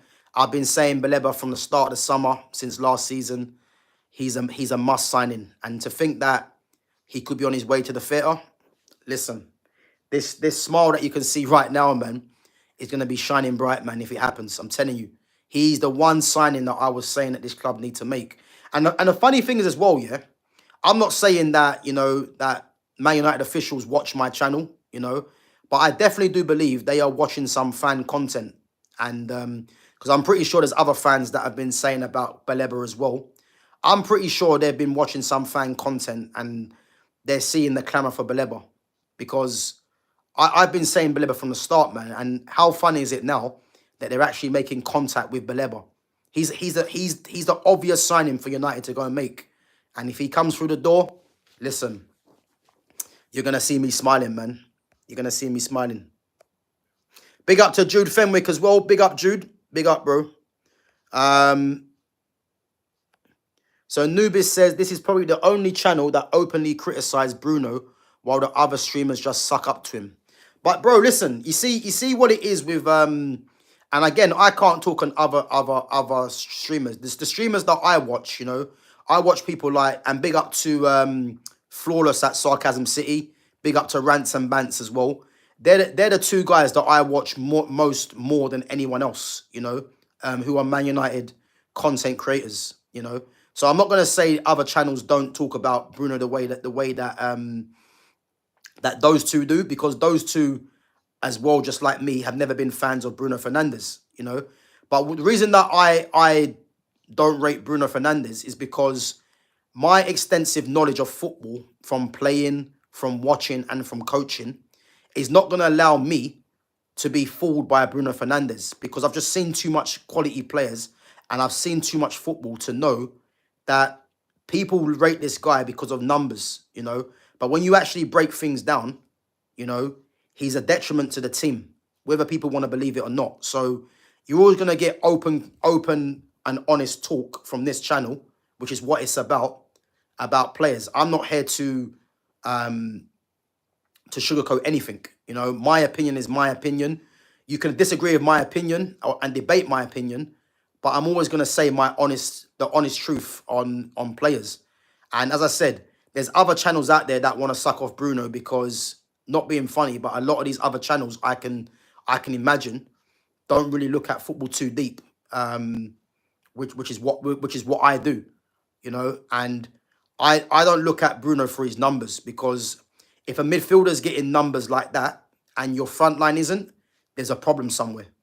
This is what people have to realize, I'd much prefer Bruno Fernandes to put in better performances than him getting numbers, because if he's putting in better performances, disregarding the numbers, you're going to get a better team. That's a fact. But if he's getting numbers at the expense of the team, you have to ask yourself why that is. And he's been doing this consistently, and people just ignoring his performances. So again, you're gonna get the honest truths on this channel, man. So if you like the honest truth, this is the channel to come on to, man. And as I said, big up to each and every one of you that are contributing to this channel and supporting it. Big up to Zero Requiem as well. Spending 300k to 400k each for Cunha and Bremen Sesko means United making the same mistakes again. What I would say on Mbeumo and Cunha, I don't agree with what you said there, Zero Requiem. Big up, man. Sesko, again, I don't want Sesko, as I keep saying. But if it means getting rid of Rasmus, if you get Garnacho out the door, I want Sancho to stay. I've never made any secret of that. But if Sancho does go, you're going to get his wages off. You're going to get Garnacho 100% profit. Get rid of Rasmus. If Anthony goes, you get his wages off and you get money for him. If that happens and you're going to get Sesko on a contract, you get Baleba through the door and you get a couple of other players, it's not a problem for me. It's not a problem. And I stick by that, But big up, man. Big up to Blackham says, once Baleba is done, we need team Lamens and it's an 8 to 10 window. Yeah, I mean, this Lamens signing, again, I don't really know too much about Lamens, you know. But guys, I think we need to get to I think we need to be honest with ourselves, yeah. Andre Onana's not going anywhere. He's not. And again, I'm not like other I know fans don't like Onana. You know, I'm in a different camp. I think Onana hasn't been great. Let's get it right. But I want to see Onana have another season. You know, if Onana has this season again and he's still fucking up, then again, I'll be like, fair enough. But I'm not in the camp of let's get rid of Onana, because I do think Onana, despite how bad he has been, you know, why is it that the likes of Rasmus Højlund or other players that have been there longer are getting more grace? Why is that? You know, again, if United getting Donnarumma, then yeah, do what you want with Onana. But if it's Lamens, you know, Lamens is not going to come in and displace Onana. He's not. He's not. So again, the whole Onana debate, you know, I have my opinion, and I don't think that he's a bigger problem than what other players are. The biggest problems for me are the likes of Garnacho, Rasmus Højlund, Bruno Fernandes, even Ugarte, I think is a problem, you know, because I don't think Ugarte is good enough. They're bigger problems for me. You know, Marcus Rashford obviously gone out on loan now.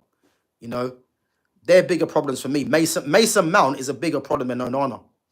People might not want to hear that, but Mason Mount's a bigger problem. He costs more money, he's on more money, and he's wearing the iconic number 7 shirt. So Mason Mount's a bigger problem than Onana, because Mason Mount doesn't figure in Man United's best team. And you can't have that if you've got someone on that amount of money wearing the iconic number 7 shirt. You can't have that. So he's a bigger problem. So again, we'll see what happens. But if Donnarumma comes in, or someone of that level, then again, I'm here for the Onana talk. But as it stands, Lamens is not going to push Onana at the team. And again, I want to see a better Onana this season. And I believe if the team's more settled, there's better quality there, you might even get a better Onana. Who knows?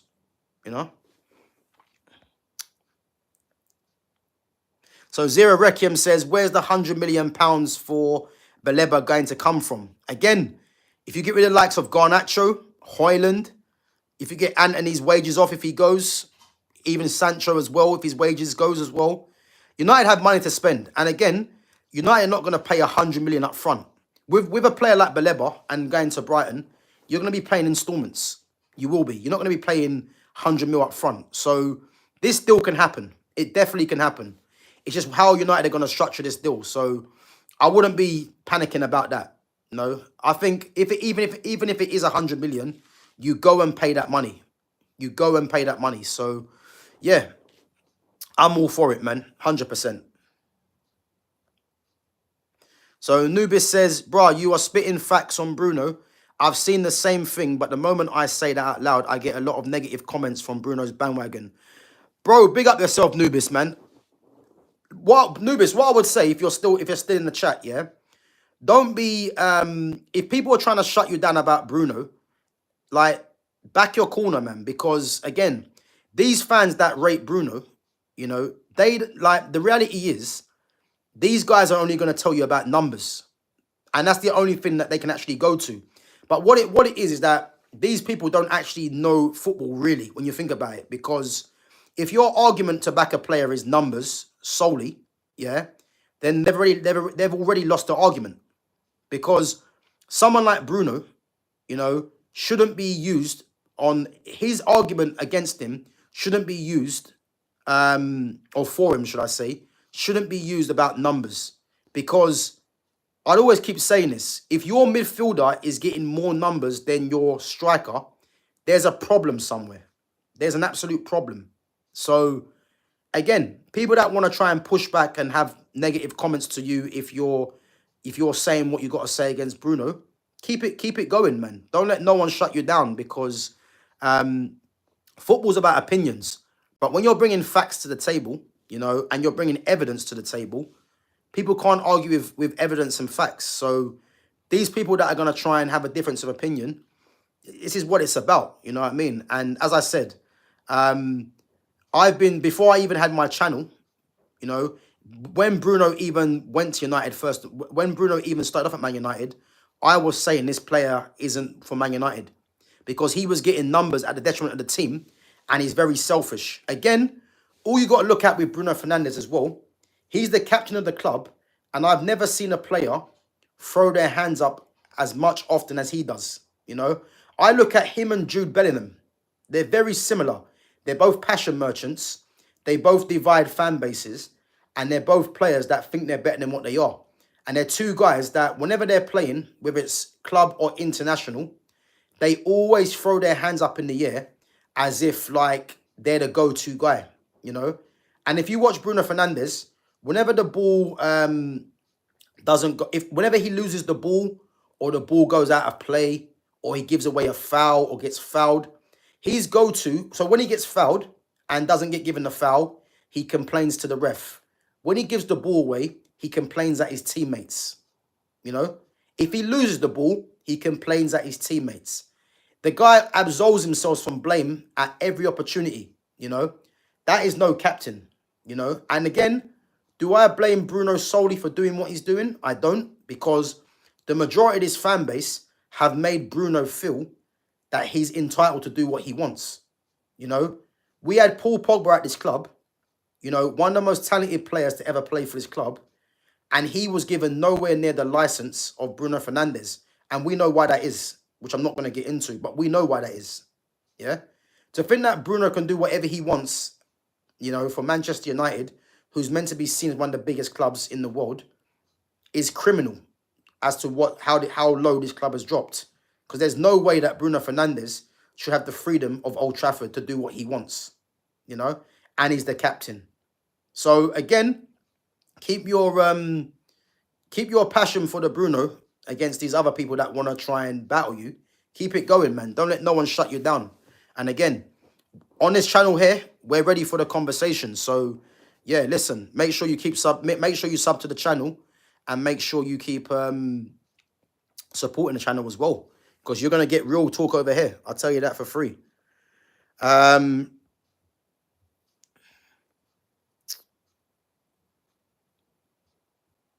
So United need a midfield general to take command in the midfield. Baleba is not that kind of flag. Flag? Zero Rechem, I disagree. You know, and again, big up for your comment. But when you're saying Man United need a midfield general, you know, what Man United need is just better quality in that position. You know, as I said, Baleba ticks all the boxes, and he's a club signing to start with. In this system right now, you know, he's ideal for this system in the two in midfield because although he hasn't got the experience at a young age, he offers the tenacity, the legs, you know, he's press resistant as well. He's box to box. He offers a lot of qualities and he's left footed that this position requires, you know. So what I'm trying to say, when you're saying a midfield general, there isn't many midfield generals in football no more because that's more old school. That's more of the Roy Keane midfield general, you know. That's more of a Patrick Vieira. Those players don't really exist no more.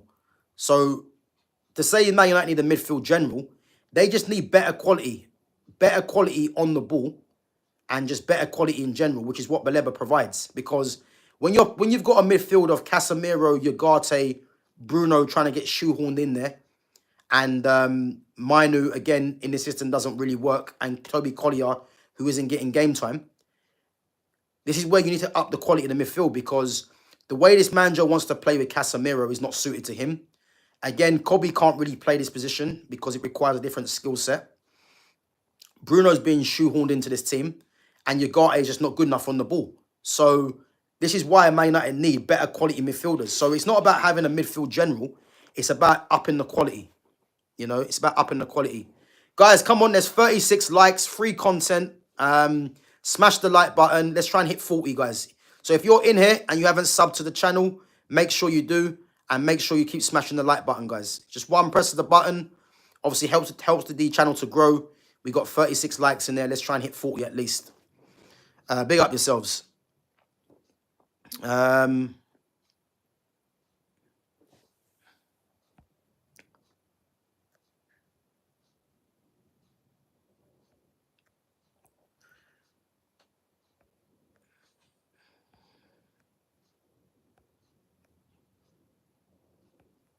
Just looking at some of your questions. Yeah, big up, Sham. Sham, listen, you know that, man, because you've been there from the very start. I've been talking about Baleba for time. And the reason I'm gassed is because I didn't think it's going to happen. Because I heard no news of Baleba. The fact that United are in talks is all that I asked for, you know.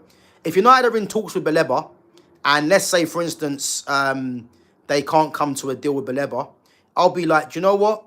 At least they showed intent to try and get a deal over the line. Even though, if the fact that there's been talks, I believe United get it over the line, you know. But I was more concerned that there was no talk about Baleba. Now there's talk about him. That's all I asked for, really. So let's hope we get it over the line. Nubis says, Douglas Luiz, his injury record is bad for a loan. Sure. I don't think his injury record is that bad, if I'm honest, Douglas Luiz. You know, I might be wrong, but I don't think it's that bad. But yeah, Douglas Luiz for me would be a very good signing, you know. If United got two midfielders in Baleba and Douglas Luiz, I'd expect United to be hitting top 6 with what they've got now. And again, it's going to be very good because the manager is going to be under duress in how he's going to shape this team. And again, as someone mentioned earlier in the stream, there is no excuses. No excuses. So, yeah, listen. Baleba, first and foremost, is the main target. If they get Douglas Luiz in as well, two midfielders, we can't be complaining at this window. I'll go as far and say this has probably been the best window that I've seen United do. So, Baleba, Douglas Luiz, if Sesko signs, Mbeumo, Cunha, listen, I ain't going to be complaining. I'll tell you that.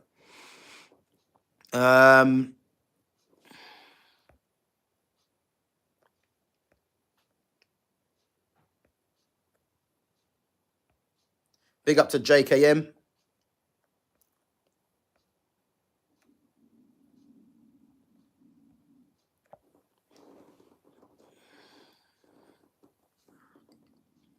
Guys, come on, there's 37 of you. Let's at least hit 40 likes. So, guys, press that like button. Mods, come on, try and encourage everyone to press the like button if they haven't done so already. And again, make sure you sub to the channel. Big up yourselves. I'm just going through some of the questions or the comments.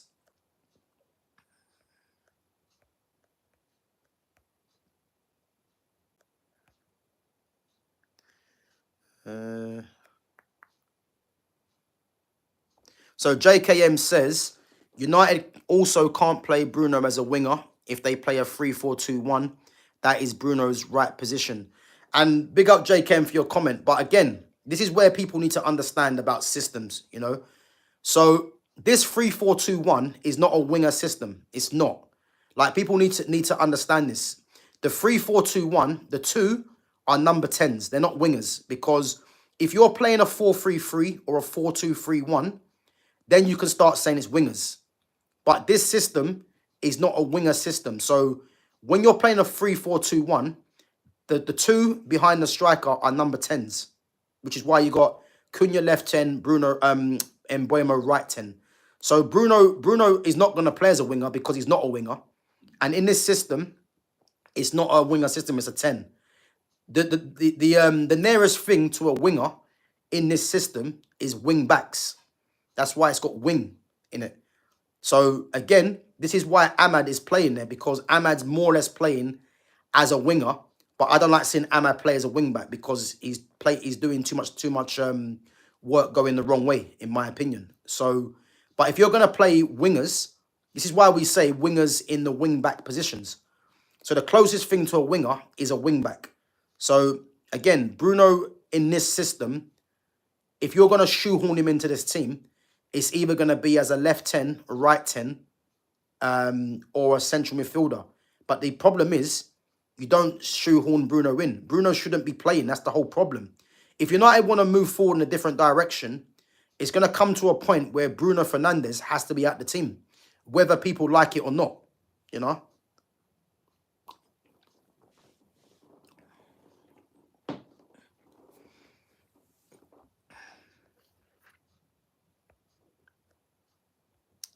So Ennis there says, do you think Man United should loan out Toby Collier if they sign Baleba to create space? Man United should be looking at a right wing back, maybe someone like Rodrigo Mora, and any news on goalkeeper Lamens. Yeah, big up Ennis there, man. So again, I think we already touched on this already. For me, if United want if United go for Baleba, I think them offering Toby Collier on loan and money might be a good way about it. You know, it might be a good deal. And I think it's a deal that Brighton could look at as well. You know, obviously the money up front would have to be quite significant, I would say. But if you can offer Collier on loan and then potential add-ons as well, then I think that would be a good deal. In regards to Rodrigo Mora, I'm a massive fan of Rodrigo Mora, but again, Mora's not a right wing back. Mora's more like a number 10. I look at Mora as the new João Felix. You know, and again, if you guys have seen my playlist, next Gen 50, I've done Rodrigo Mora on there, so give that a look as well on my playlist. But yeah, Rodrigo Mora for me is a good player. I think he's going to cost a bit of money. So if you're saying you're looking at him as a right wing back, I don't agree with that because he's not really a right wing back. I think if you're going to play Rodrigo Mora, it's more of a 10, left 10 or right 10, which again, United not looking at that position. Lamens, again, I already mentioned Lamens before. I don't really know too much about Lamens, but again, if Lamens comes in to be backup and you get rid of Bayin there, then cool.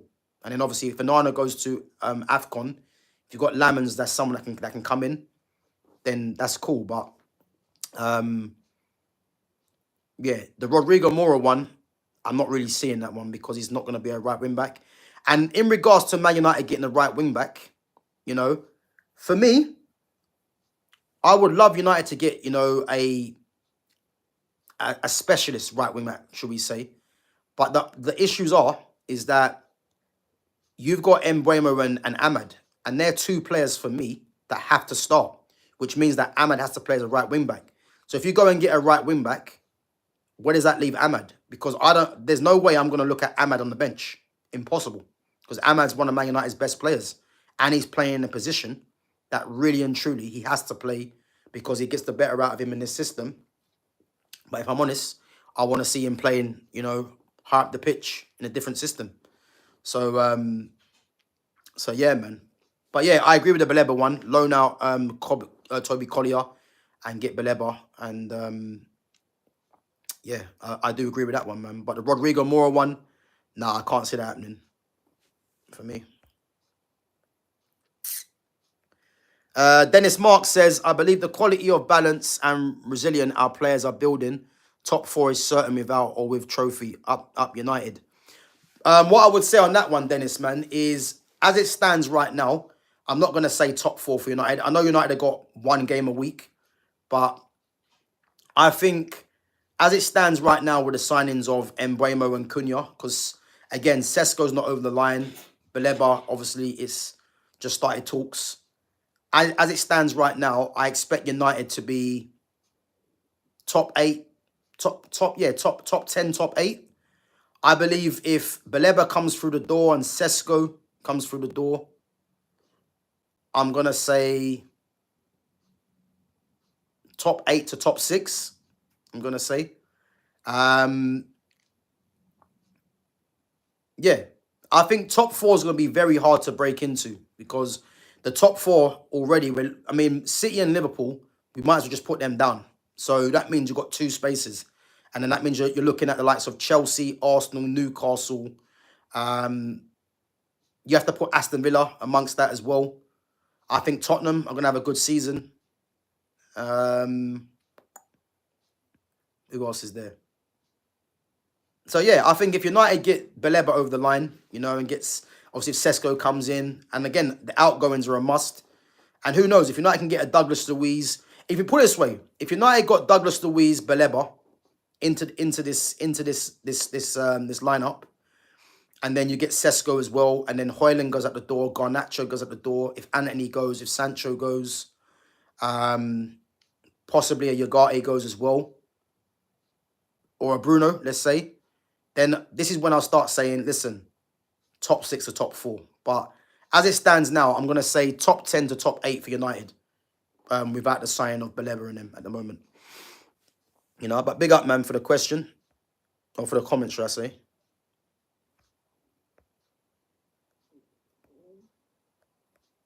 Big up to AD2. Yeah, big up AD2. Says, you're nice. Love your video. Yeah, big up, man. Appreciate it. Appreciate it. Guys, come on, 37 likes. Let's at least try and hit 40 likes. It's 30 of you in there at the moment. Again, just smash the like button, guys, and sub to the channel. I want to at least hit 40 likes today. Yeah, 40 is the minimum target. Come on. Jay says, Gav, why do Arsenal fans think they're back? They signed the bench warmer and the guy who failed in the Championship and scored in the Portuguese League, and they think they're back. Bro, because they are deluded. And as I said, if you guys haven't seen my post, I put a post up saying who are the most disliked fans in the Premier League. So the choice was between Man United, Arsenal, was it Liverpool or Chelsea, and other. And who's leading the race right now? Arsenal. So again, make sure you get your votes in, guys, and let me know.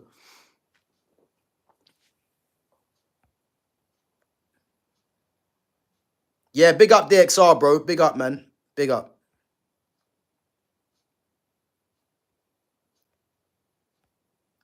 Lusanda Godfrey, is it Moramelli? Yeah, Moramelli. Big up for coming through. Says, Rasmus is not fit for the EPL. 100%. Listen, I'll go as far and say Rasmus Højlund, for me, would struggle to get into some Championship sides.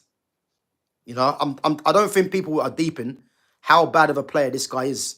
You know, he's only been given the grace because of other things, which again, we know why that is. He just ain't good enough. You know, I'm not going to have no one tell me that Rasmus deserves time at Man United or he's good enough. He's not. Because for me, he's the worst striker in the league. Factually, he is. And for me, he'd have struggled to get into some Championship sides. To think that Man United spent 72 million on that is a problem. You know, and as Dave Blunt said, Rasmus Højlund is a Championship player at best. Chido Obi has more potential than capability to be a generational talent. I mean, Rasmus Højlund, again, I agree with that. He's not a Premier League level player. He's not, you know. To say Chido Obi is a generational talent, I disagree. As I said, I've mentioned generational talents, yeah. Messi, Neymar, Paul Pogba, Lamine Yamal, Eden Hazard. It's probably a R9 back in the day, Zidane. I'll probably mention a few others. These guys are generational talents, yeah? Chido's not that, because Chido hasn't got the quality for me. You know, I do think Chido has good instincts to score goals, you know, and again, his career for Arsenal in the under-18s, I mean, he was ripping it up in terms of numbers, but in terms of quality from what I've seen, for me, he's not that. He's not that, and he's never going to be that for me, from what I've seen. But again, he can turn things around, but I don't think he's going to do that at Man United for me, you know.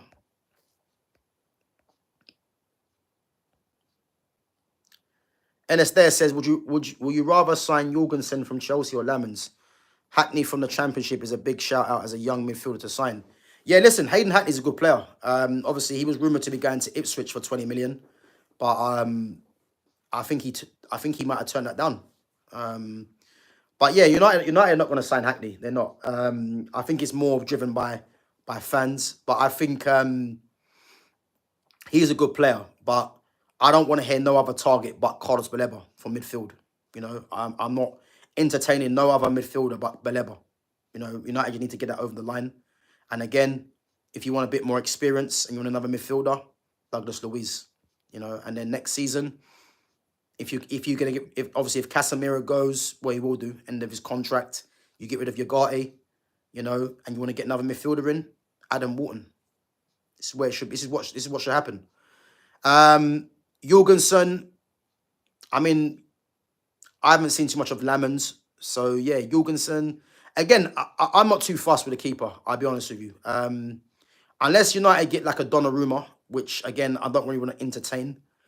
If Lamans comes in as backup to Onana, and Onana can prove his worth, and then yeah, he then Lamans can take over from him, then fair enough. But yeah, I'm not entertaining that for the minute. Big up to Emma Taylor. Yeah, big up Emma for coming through.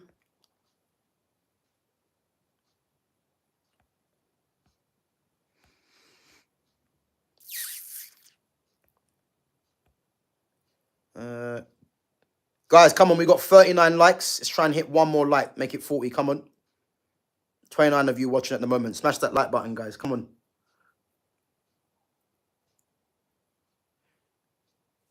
So Sham says the only other streamer I know who has been bigging up Baleba for a while is Flawless. Yeah, listen, big up Flawless, man. Yeah, listen. Baleba's the guy, man. You know, everyone knows that Baleba is the sign that needs to be made.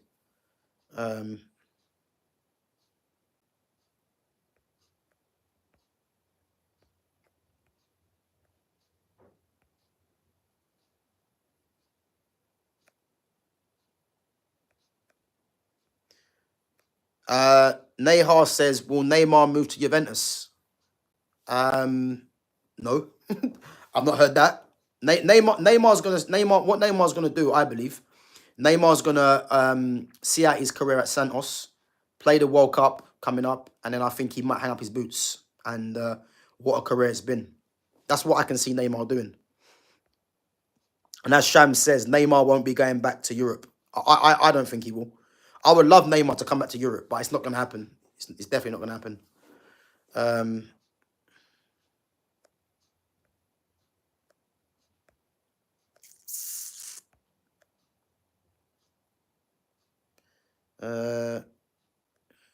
Yeah, big up to Nick, man. Nick Fadley, one of the originals coming back through.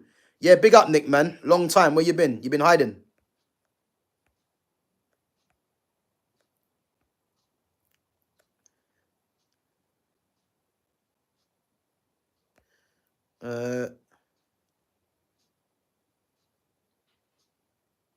Yeah, big up, Jay, man. Appreciate it, bro.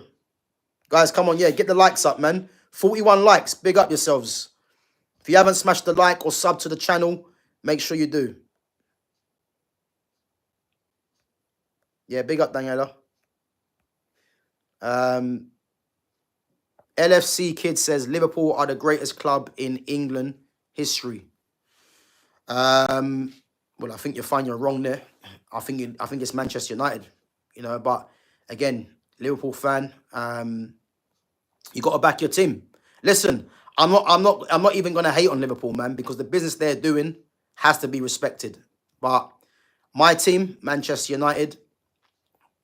Listen, if we make this Baleba signing, telling you now, we are on our way back. I'm telling you. I don't think people are deep in how key of a signing this guy is going to be. You know, he ticks so many boxes. So, yeah, listen, we will be back, man.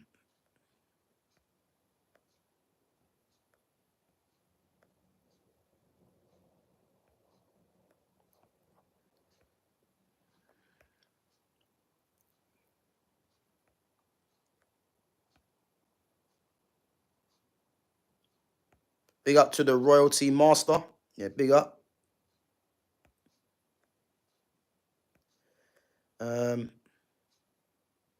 Yeah, big up Sham. So Sham says, have you seen Gaz poll asking who is the most disliked fan base? 20 votes and 85% have chosen Arsenal. Bro, I'm not surprised, man. Big up to Lumi Rain as well. I don't think Lumi's on today, but Lumi, obviously Arsenal fan. Big up to her each and every time. But yeah, I had to tell her, man, your fan base are a massive problem. And I told her to go and check out the votings as well. So, but yeah, big up to Lumi, man. Each and every time.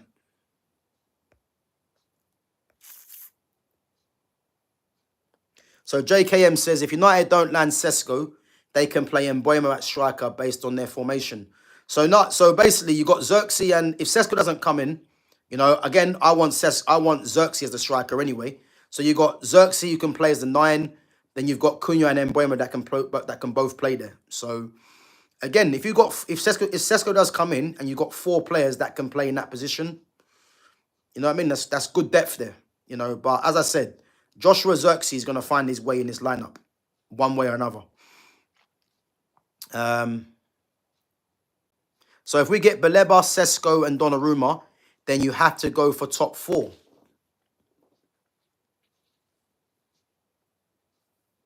I think if you add another player in there, like a Douglas Luiz, I'd make you right. I'll make you right, Sham. If Douglas Luiz is added to that, then I'd go as far and saying, yeah, you know what? I'll make you right for that one. Right, guys, we're going to go for probably another 5 to 10 minutes. I'm going to try and get through all your comments, and then we're going to wrap up. So I've got to go out and do some shopping. The dreaded shopping, food shopping, man. But big up yourselves for coming through anyway.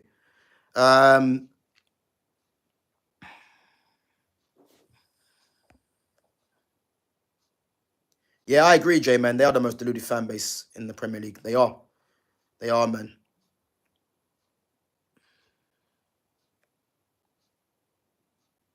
So the Royalty Master says we could do Garnacho swap for Baleba with an extra 40 mil.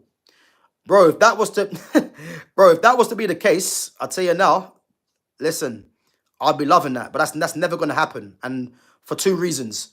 Garnacho thinks he's better than Brighton. And again, I think he's come out and said he wants, well, not come out and said, but it's obvious he's looking at Chelsea. And 40 million and Garnacho for Baleba is not going to happen. So I appreciate your optimism, but that's never going to happen, you know. And yeah, it's going to have to be substantial amount of money for Baleba. I reckon as far as, you know, it could be 70 mil up front and then add-ons, or if United can pay it over 5 years, you know, it could be like 20 million or something like that over 5 years. Who knows? But 40 mil and Garnacho for Baleba, yeah, no way that's going to happen. And again, Garnacho has his heart set on going to Chelsea as well. So,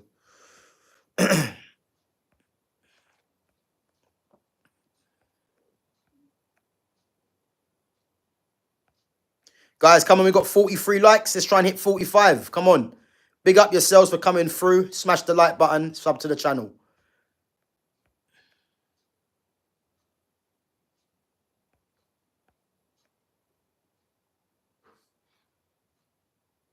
So JKM says Heaven should be loaned to a club like Burnley along with Obi. Now, Heaven's not going anywhere. Heaven's going to stay amongst the first team squad. I like Heaven. Heaven's got a lot of potential, you know. Cheeto, I think Cheeto needs a loan personally, but Heaven's going to be in and around the squad definitely, because I think,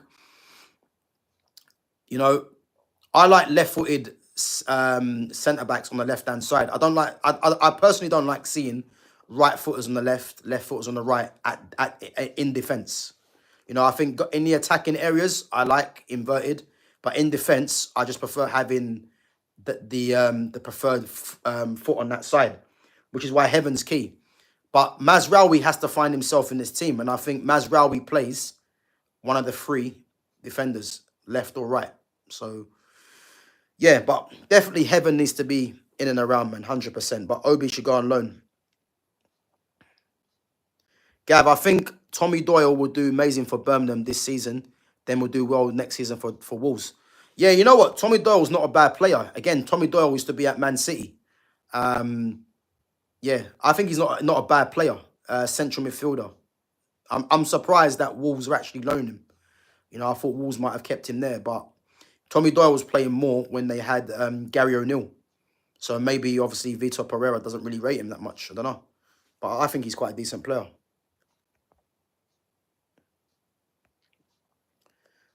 Big up to Sam. Yeah, listen, Sam. Baleba, man. That's the guy. That's the guy.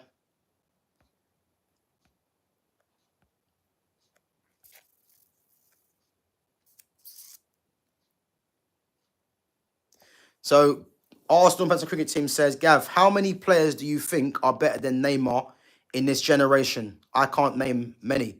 Bro, that's probably one of the easiest answers to give. The only player that I say right now that is as good as what Neymar was in his generation is Lamine Yamal. He's the only one. He's the only one. Like, I don't think people realize how good Lamine Yamal is. Like, you shouldn't be a key player for club and country at 17, and he was doing it at 16. You know, I put a poll out, an older post actually. Who was better at 17, Neymar or Lamine Yamal? I think the majority went with Neymar. Yeah, but as I said, if we're looking at players that are generational right now, the standout one is Yamal. People might say Vinicius Junior and Mbappe. If I don't believe so. I don't believe so. Lamine Yamal for me is the standout one by far. So yeah, I'm gonna say Yamal, man, 100%. Last I heard, Dortmund might be going back for Sancho. Yeah, listen, there was reports of that. Again, I'm making no secret of this, but Jadon Sancho, I would love United to keep him because the more quality players you have, the better. You know. But again, I mean, Sancho's got what, 1 year left on his contract, so he could sit tight and then go on a free. But I wish there was some sort of compromise between Jason Wilcox, Ineos, and Sancho and the club to reintegrate him back into the squad. But again, the amount of players that you're trying to fit in, you know, is going to be difficult. But I would love Sancho to come back to United because I think in this system, as a left 10, you know, he'll do wonders. I'm telling you. Because again, if Rasmus Højlund was to go out the door and United reintegrated Sancho back into the squad, and you've got a front line of Sancho, front line of Xerxes, Sesko, Sancho, Cunha, Embuemo, and Ahmad. Listen, that's dangerous. I'm saying it now. But then you got Mason Mount still there. And again, Mason Mount's a problem in itself because he should never have been signed in the first place. But who knows?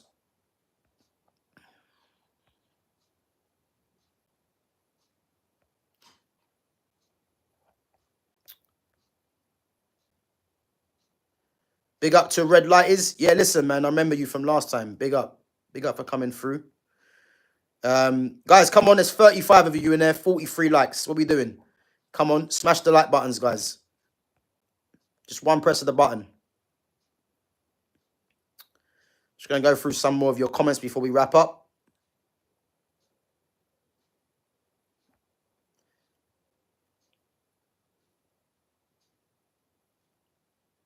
So the Royal Master says, I believe that United have left Baleba late so they could see which teams are interested and then finally take out spot in the race. I don't know about that, man. I don't know. I'm not too sure. If they did that, it's very, very foolish, what I would say, because how do you know that these clubs haven't put the groundwork in to get deals done with Baleba? So that's very foolish if that was to happen. I just think that they've had a plan all along, probably, because the fact that Baleba now is that they've made contacts, that could have been their plan the whole time. They probably wanted to get other players in before that, you know. But listen, we're in for Baleba, and I just wanted to see it done now. That's it. That is it.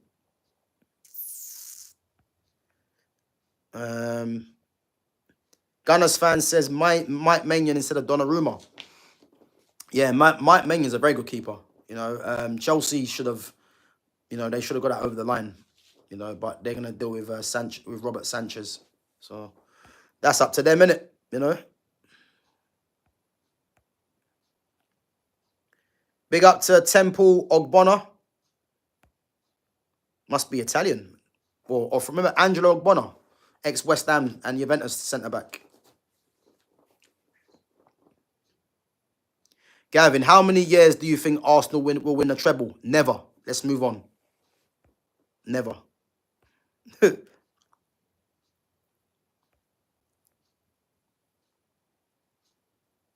So Sham says 82 years ago, almost same age as Gav. Yeah, listen, Sham, man. I'll let you have that one because your team are doing madness in this window. So, but when you guys don't retain that title, listen, I don't want to see no crying, man. But big up.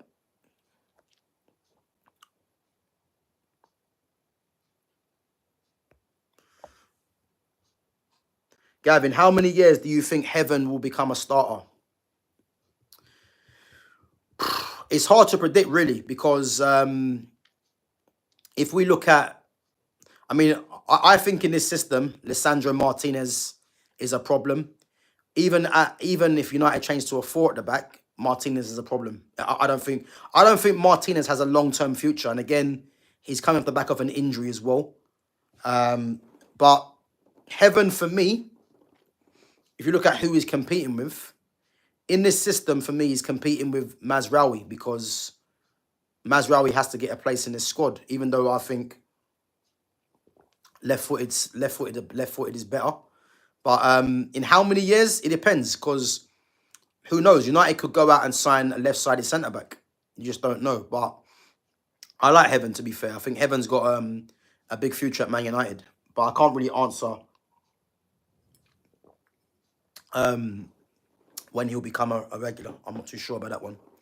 As long as he keeps improving, that's what matters. Do you think Amorim has the chance to take Man United back to glory days? No way. No way. I've seen too much of Amorim to know that he's on borrowed time. The fact that he's got this season, he should be counting his lucky stars, really. But the thing with Amorim, he's very stubborn, and the players that he favours is concerning.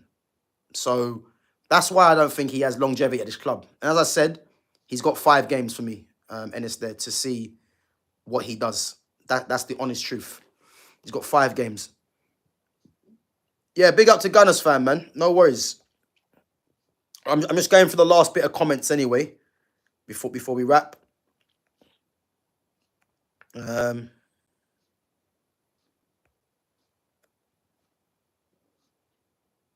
Gav, what will be the estimated worth of Baleba in your opinion? The estimated worth. I think in today's market, I think you'd have to say 100 million. Do I think he's worth 100 million? No, but then again, I don't think a lot of players are worth their prices. But I think in comparison to his age, his quality, what he means to Brighton, then 100 million is probably about right. But again, I don't believe United are not going to pay 100 million up front. Definitely not. So it's about structuring the deal. And that's what they got to try and agree with Brighton. Yeah, 90 million, around that. Yeah, I'm cool with that. Yeah, Robin was a top player, man. Ian Robin, top player. Yeah, listen, Garnacho, man, get him out of here. Get him out of here. Yes, Exedra. Big up to Exedra, man. Big up, bro, for coming through. Bro, as I said, man, our club, we're finally starting to be serious. And listen, this is all we ask for. So just get that Baleba sign over the line, man. That's all I want, man. If he gets over the line, then as I said, man, I'm gonna be happy, because he's the one transfer that I've been saying United have to get, the one transfer. And as I said, man, if it happens, there's gonna be no complaints, man. No complaints. Yeah, bro, no worries, man. Big up.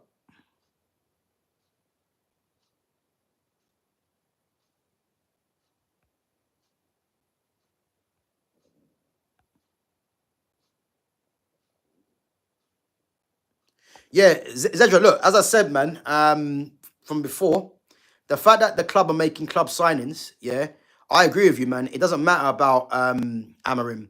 The squad's improving, and I believe Amorim is going to see his way out the club, because Amorim's reluctance to adapt, his reluctance to see who are the better players and play them, is what ultimately is going to be his downfall, in my opinion.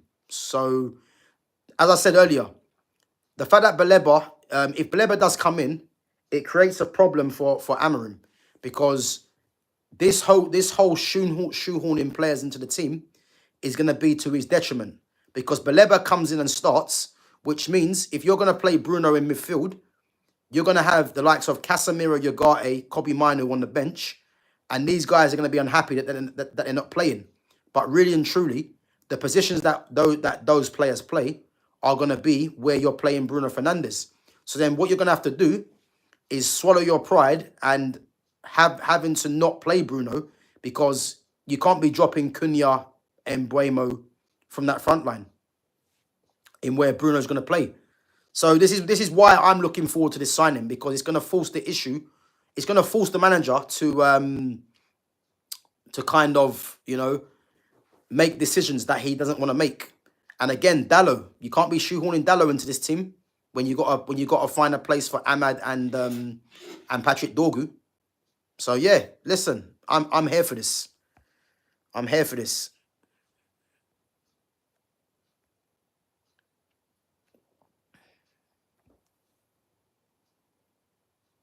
Yeah, big up, Exedra, man. Appreciate it, bro. Yeah, listen. Yeah, it's improving, man. It's improving day by day, and that's all I can ask for, man. Just put the work in, and it's gonna improve, man. So yeah, I appreciate all you guys, man, for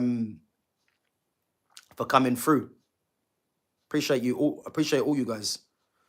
Big up to Sharon Goodwin as well for coming through. Big up.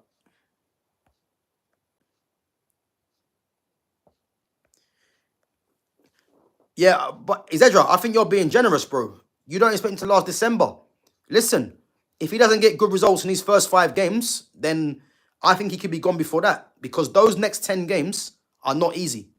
So if you're saying December, you're a better man than me, because I don't think this guy lasts longer than that. Because these 5 games coming up against Arsenal, Fulham, Burnley, City and Chelsea, he has to get at least 2 wins for me. And I don't know if I don't know if he gets 2 wins, even with the players coming in. So and that squad will carry him, yeah.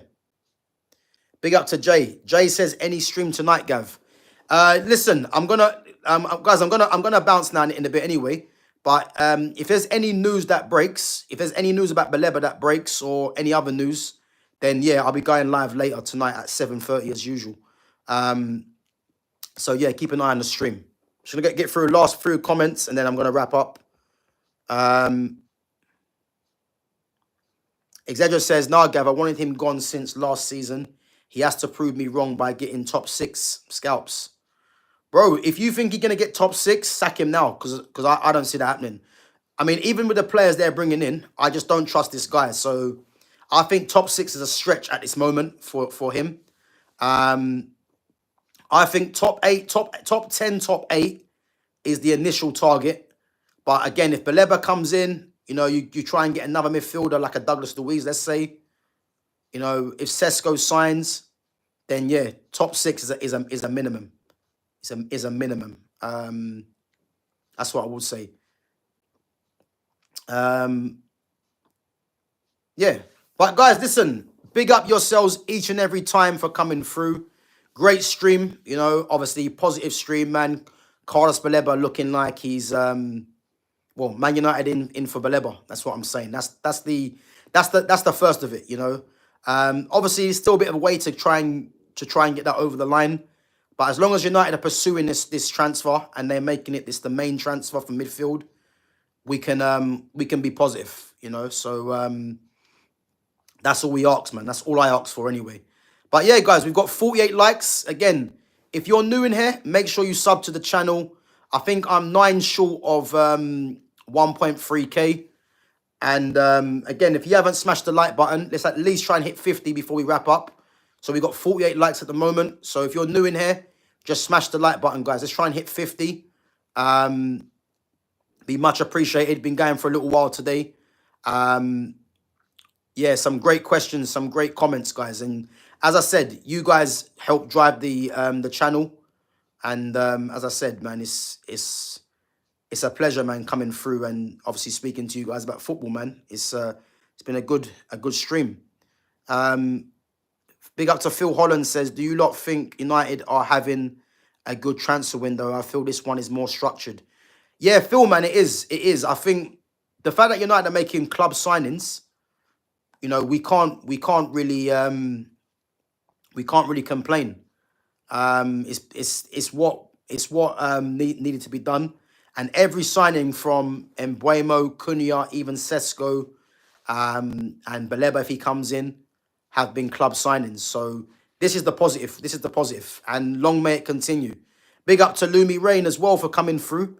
So yeah, guys, as I said, I will possibly be back a bit later at 7:30 if something drops, hopefully. But yeah, as I said, big up to all the mods for coming through. Big up to all the newcomers as well for contributing to the channel and giving some great comments and some questions. So it's much appreciated. Guys, as I said, we got 48 likes. So if you haven't smashed the like button and you're in there, again, it's free content. Just smash that like. Let's help get the channel to 50 people. So if you do enjoy the content, guys, by you smashing that like button, it helps the channel be seen by more people. And again, let's make sure as well, guys, you check out my other content. There's some great content on there, you know. And again, the post that I put up, make sure you guys are putting your votes in. Let me know what you think in the comments as well. So yeah, it's good community, a good community that's being built over here. And again, it's driven by a lot of the mods, a lot of you new people coming through as well. And again, it's much appreciated, guys. So yeah, keep an eye on the schedule. As I said, should be going live at 7:30. Hopefully something, some more news drops. But yeah, I'm gonna head out anyway. Go and get some food shopping. But yeah, as I said, before we wrap up, guys, let's at least try and hit 50 if you haven't smashed the like button yet. And again, as always, keep supporting the channel. We're on 49, guys. Come on, just one more like. Let's try and at least hit 50. Will be the biggest target so far. And again, as always, make sure you you sub to the channel. Big up Sham. Big up Sham. Sham's saying we've hit 50. I can only see 48 right now at the moment. 49, should I say. So once we hit 50, we're going to wrap up. I can only see 49. Come on, guys. There's 39 of you in at the moment. Let's at least hit 50.